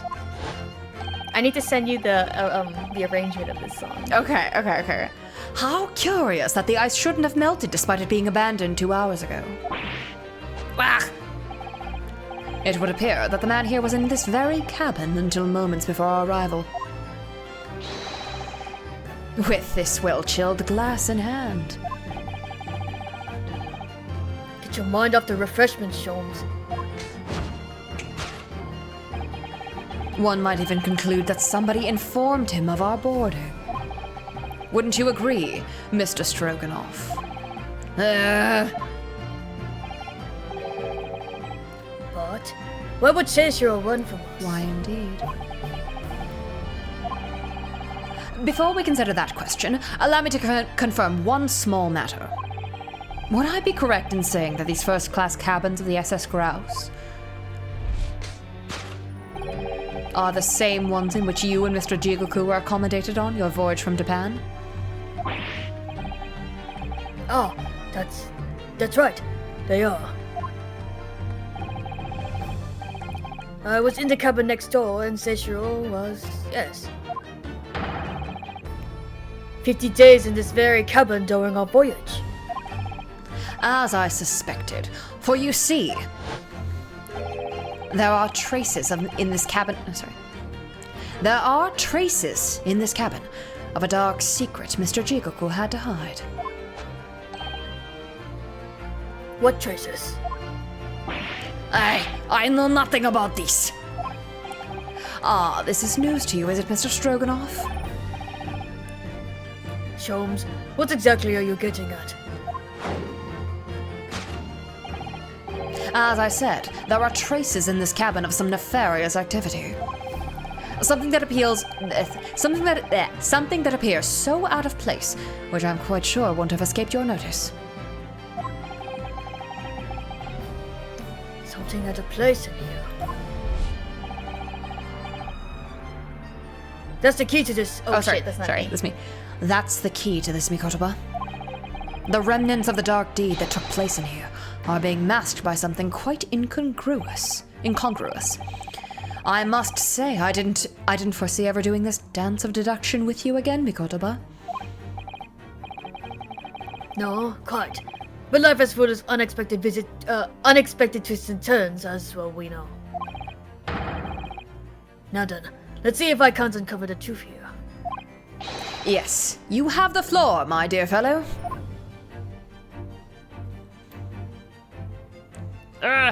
It's probably like the Rosal Passage. Take that!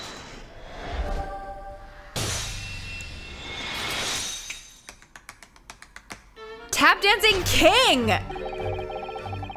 It's the rules of passage in this frame here. They're obviously out of place. The way they're hanging crooked on the wall, as if they were put there in a hurry. Yes, as I'm sure you've already concluded. That frame was originally over here. The shape and size are a perfect match. You are right. When did frame move? Hardly the most observant of crewmen, are you, Mr. Stroganoff? I would think your captain is quite justified in having his reservations about your reliability. Grr. Oh dear, they really seem to touch a nerve. So, Mikatoba, why don't you lift that frame off the wall?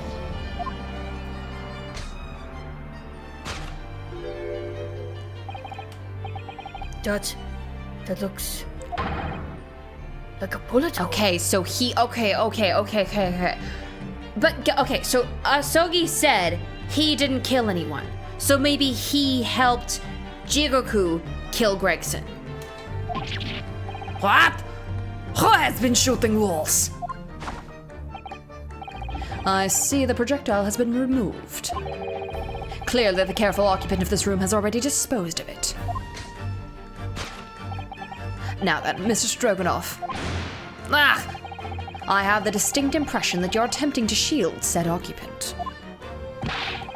I don't know what you're talking about. Why would I try to protect Eastern stranger? Ah, so we're talking about the same man, I see. Good. Ugh. I'm sure we can get to the bottom of this in no time, aren't you? Because there's some very noteworthy evidence that explains the reason why you're lying for the man. Yes, you've been told to keep up this pretense as clearly shown by... I really don't know how to approach this one, Sholmes. Ah, my dear Mikotoba, simply keep first principles in mind. Study Me your when I tell you to. I know. Oh my god, I was so bad at the video game today. Oh my god. Study your subject from every angle. He's like, It's your whole murder board thing. Study your subject from every angle. And I'm quite sure that you'll see it. In fact, I'd put a wager on it. So I'm to glare at the fellow from all sides? I can certainly do that. Sholmes is like, Yeah. don't glare at him too closely. Yeah, not too closely, my dear fellow, for I am He's like- prone to fits of jealousy. It's like, Sholmes, you're the most jealous man I've ever met. You know other men? Take that! No, that wasn't it. Okay. Mikotoba, no games now were my words, were they not? Come, Sholmes. Where's the fun in life without a little fooling around, Don't make that face. Don't make that face. I mean, so true. I can't deny it there. Quite right you are. That was a close shave. I'd better rethink that before I'm the fool here. Well, now I'm glad I got that wrong. Okay. So a Russian crewman is aging... Oh, Sorry, I didn't know if you were gonna read that or not, but here. Was it the same dialogue? I don't think so, but I didn't know if you were gonna read it. so a Russian crewman is aiding a Japanese man to evade capture by an English detective. Nationality needn't come into it. In this respect, at least, all humans are the same. Ask yourself what can spur a man to do the bidding of another, about whom he knows precious little. Oh, there's gonna be money somewhere. There is only one thing in the whole world with such repugnant, bottomless power. Let's not get carried away now, Sholmes. There's gonna be money. I see. The menu was blocking it. Take that!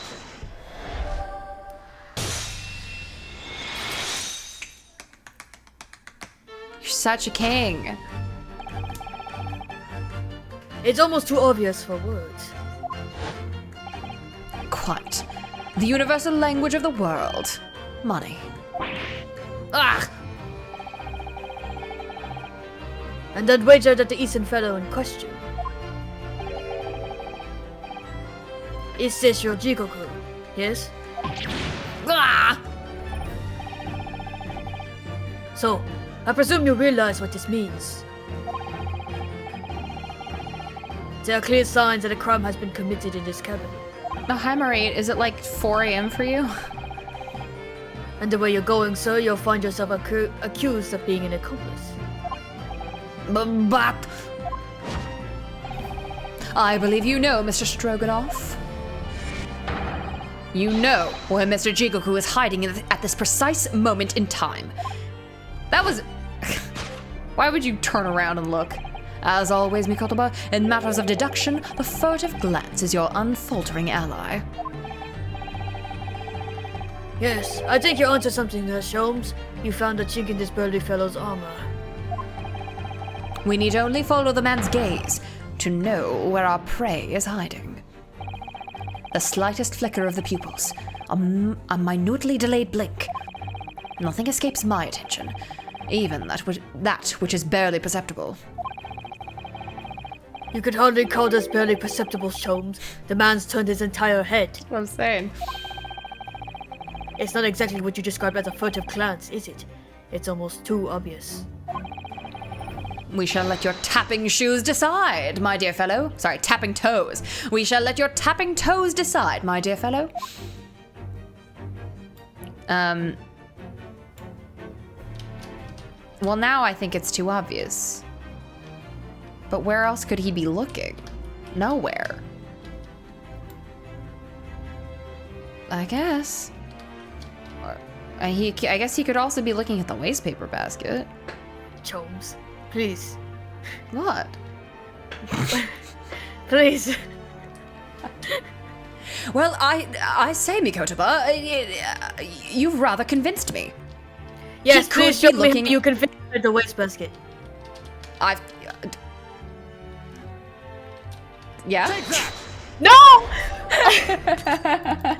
I was just making. Okay. I was being facetious. Well, my dear fellow, you must be more clear with what you tell me. I trusted you, my trusted partner. Sorry, I had to.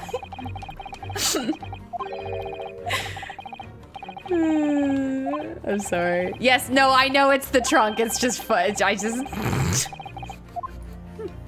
Yeah, please, and just in general, do not backseat. Take that! Yeah. Tony knows he's being a asshole. Being a bitch.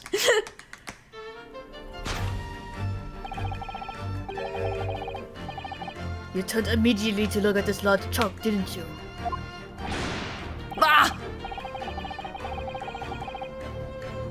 The truth is, Seishiro Jigoku was unable to escape the ship in time. Yeah, you should be kind to me. No, never. And is at this very moment doing his best to stifle his breath inside his trunk. I wasn't kind to you when Asogi died. That's I won't true. be kind to you at the possibility that he's committed murder as the Reaper's assassin. He said he didn't. He said he didn't. He said he didn't. He said he didn't. Oh, so you're just gonna believe the guy who's been lying the whole time? Yes! I want to! When. I want to! Okay, fuck. Okay, we have to... If he still has a breath to take, I fear he may be running dangerously low on air. I imagine he didn't count on us making a nuisance of ourselves for quite so long. I think it would be in everyone's best interest for us to open the trunk as quickly as possible. But how can we? Are you forgetting about the combination lock? We don't know the 7-digit code. There's this wonderful invention called hammers, my dear fellow. The combination lock can't be opened from inside the trunk. Therefore, there must have been an arrangement for somebody to open it after our departure. Of course. In short, before Jigoku hid himself inside that trunk, he must have told somebody the 7-digit number for the lock. As I'm sure you can confirm, Mr. Stroganoff. Gulp. Law, I know nothing about combination code. Don't move a muscle, my good seaman.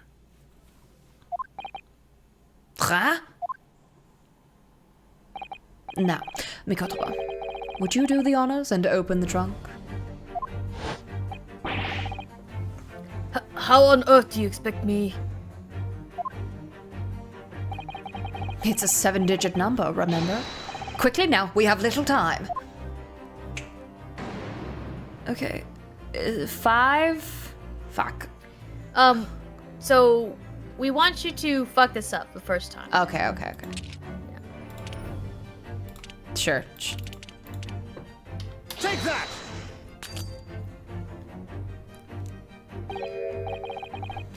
No, it's refusing to open. Tell me, what number did you use? Well, to begin with, I thought I'd try my birthday. Your birthday? Interesting, since as of today, with that absurd guesswork, you're dead to me.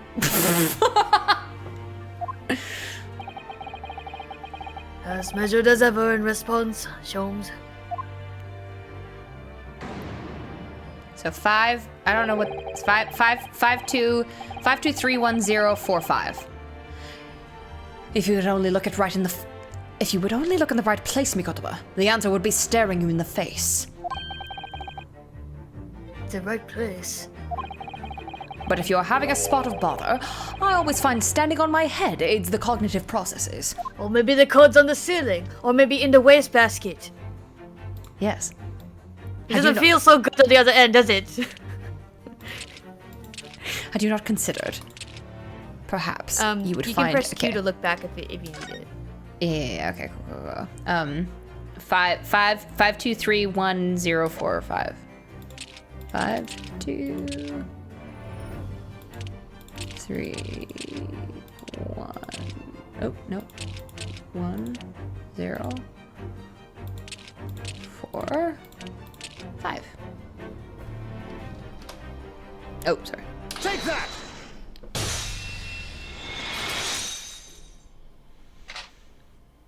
Click.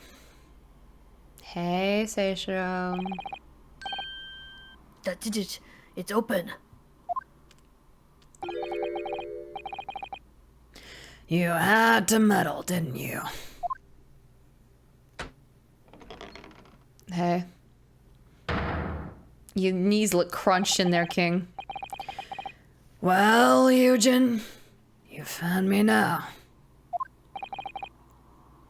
Seshiro.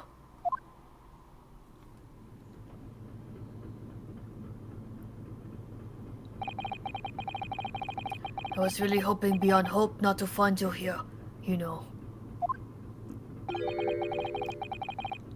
But you're not entirely unsurprised, I take it.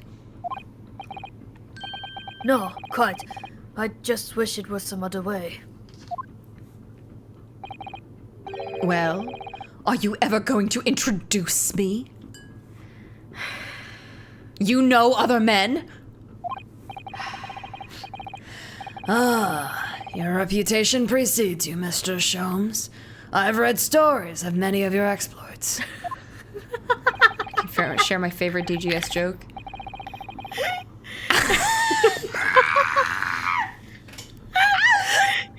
And the thing is, what's really funny during that part is like Sholmes knew that Jigoku was in the trunk the whole time, but he wanted to do the deduction. And after we solved it, he was like, he doesn't have that much air left because we were fucking around. He was hoping that Jigoku would just be a little bit loopy from oxygen deprivation. So stupid. Excuse my manners, Sholmes. This is Mr. Jigoku, my friend and traveling companion. The devil is in the details, Mikotoba. I believe you meant to say, your old friend and traveling companion, who made the cowardly decision to flee the country without a word to anything when things went sour. I see my reputation precedes me as well. What an honor. Well, Seshiro, are you going to explain all this?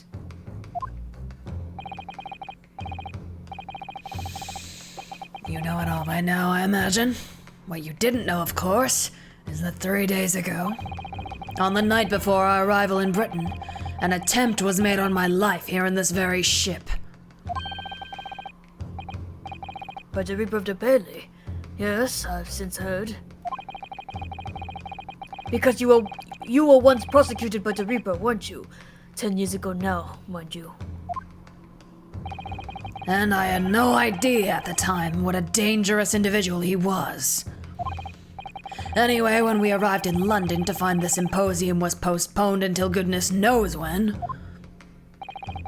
it became all too apparent to me that I might very well be targeted again. So you decided to flee the capital without saying a word to me about it? I'm afraid so, yes. Of course I realize now that I really ought to have confided in you. It's somewhat surprising, I must say. What is? Well, first-class cabins aboard luxury steamships are in very short supply. It's more than a little hard to believe that this one just happened to be available. So says the protagonist of some colorful short stories. So says the fictional book character, Herlock Sholmes. Well, I don't care for your opinion.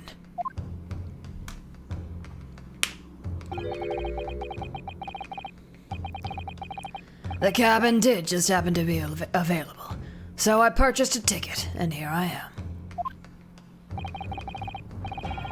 I've just seen for myself the obvious remnants of that incident in this cabin. So you'd already purchased your return ticket before we even docked in Dover, had you? To prevent anyone else taking this cabin and seeing the evidence. Is that it? Eugen, I have nothing to say to you. Well, in a mere 5 minutes, this ship will set off on its onward voyage and not make the port again until Italy. I'm afraid we must insist that you disembark with us at once. You have no jurisdiction over my movements. We have this, Cicero. Take it. What is it? It's a subpoena from the Old Bailey. You're a man of the law. You know what the ramifications of ignoring a document like this from the British courts would be. That's right. You came prepared then, Eugen. I really can't get over the gloves. I'm just like, They look like Wario gloves. what? They look like Wario gloves a little bit. The little lines. I mean, They are well, good. I mean, most leather gloves do have those lines, I guess. Yeah. I mean, it says something about you that Wario was the first thing that came to mind. I don't know. It sounded like you were saying that in pain, and I was like, oh, maybe it's because they look like Wario gloves. No, But I you really were like saying the you were saying that gloves. with horny. I see. I understand now. I misread. Come on, let's go. I misunderstood the deduction there. My bad. I believe that's what Would it be the one first might time? call my bad. Sorry, what were you Sure own saying? a lot of those. I read the line. Oh, okay. One moment. What is it, Sholmes? The gloves. They look like Wario gloves, wouldn't you say? Inside Mr. Jiggly's trunk. If we don't get off the ship now, we're gonna be heading to Italy to meet Wario himself. As was my plan all along. Thus concludes Herlock Sholmes' theater of logic and reasoning. I found this rather fascinating trinket. What is that? Cicero? I can't help you, I'm afraid. Some small component from something. Oh, we have the fucking part of the, we don't have, we're not Ryu, we don't have our, it's the top of the watch that was broken off. Oh, fuck. But what? I have no idea. Actually, no, this is good because it implicates him more than it implicates Asogi. He didn't kill anyone. But the look on his face, I think he generally doesn't know. Well, let us pocket it as a small souvenir of our brief sojourn in France. How romantic. Nami was like, wait, Wario's gloves don't have lines in them? Wait. Oh, they have W's. Wait, sorry. Whose gloves am I thinking of? Maybe Mario's no, Mario's gloves don't have them. No, Mario's gloves have those little things. Those little... Which one has lines? Who am I thinking of? Well, young Naruhodo, I think we've done as much as we can, I'm afraid. The rest will be on the shoulders of you and your assistant. Yes, I'm gonna be his defense attorney. Okay, well, I guess this is where we end it. Yes.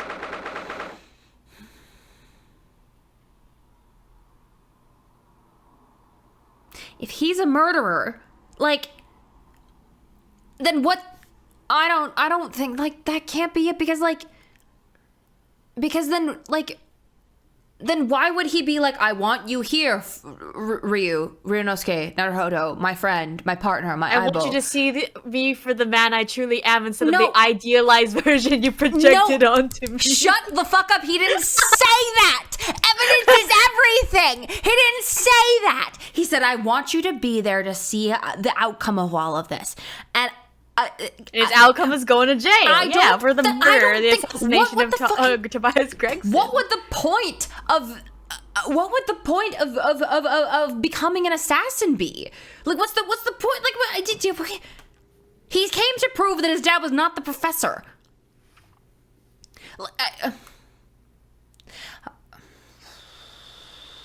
He came for revenge. Well, you'll just have to wait and see until next Wednesday. Gregson was the detective that proved his dad Found was the professor.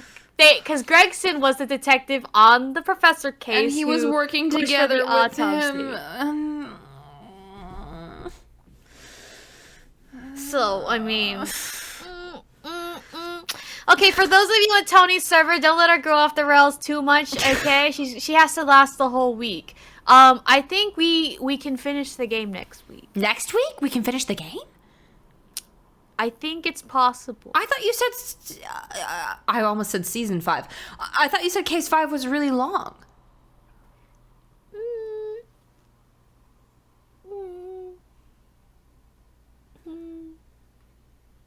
No, it has to be long. It has to be. It has to be long because we have to prove that Kazuma didn't do it. Oh my god. Yeah, Grace and I talked about this already, guys. It's shorter than case 4?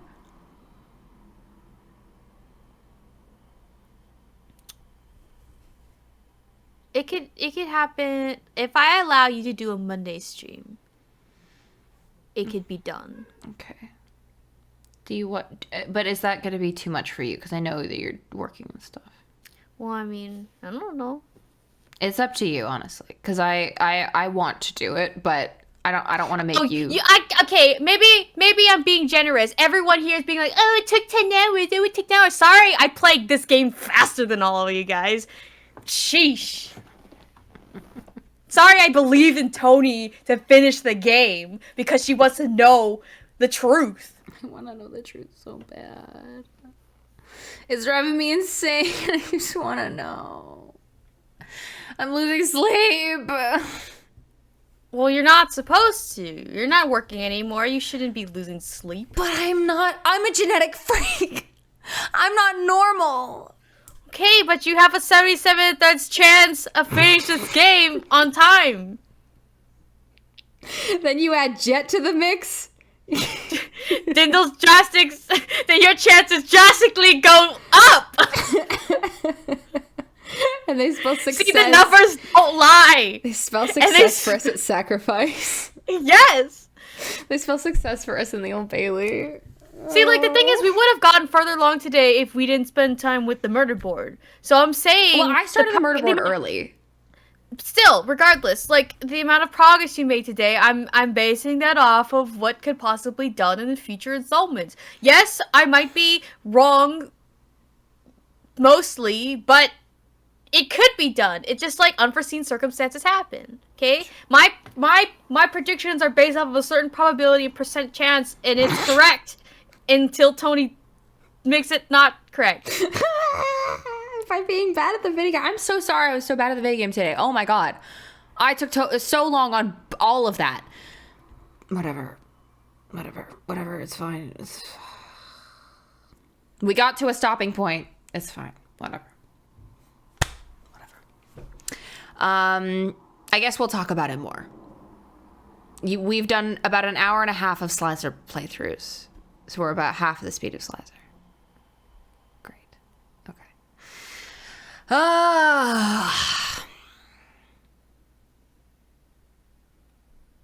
Okay, well, we'll talk about we'll talk about whether or not we're gonna do a Monday one later. I need to maybe cry or something. I don't know.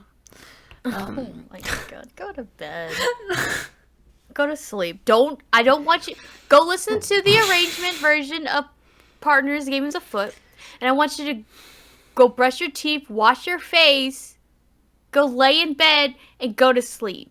I don't want you to go on Discord. Don't want you to type out shit. You could say that for tomorrow. But tomorrow I have to solve the video game. Yeah, tomorrow, not tonight. But I have today. So you won't today, be quote unquote losing sleep. I have over to it. do the pre-solving, which is the breakdown part where I scream. No. There's 16 hours in a day where you can be awake tomorrow. Do you have evidence for that? I don't need evidence. I'm telling you, it's not a suggestion. It's a command. Okay, fine. I won't. I'll go to Because you're gonna stay up and then you're gonna be all upset and depressed.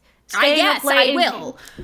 No, go to sleep and you won't even think about it. Okay, hi. Then you can tackle everything with a fresh mind. We're at the end of the day. You are fatigued after 3 hours of gameplay. Whenever you come up with new conclusions, you need to tackle it with a fresh perspective. But what if there's in a details new day that I forget?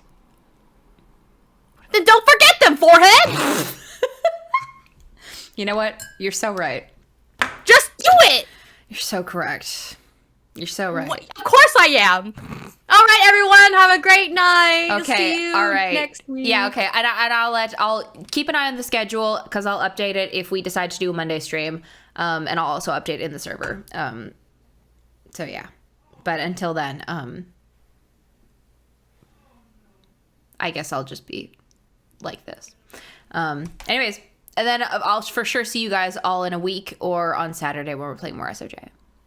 Okay. Anyways, good night.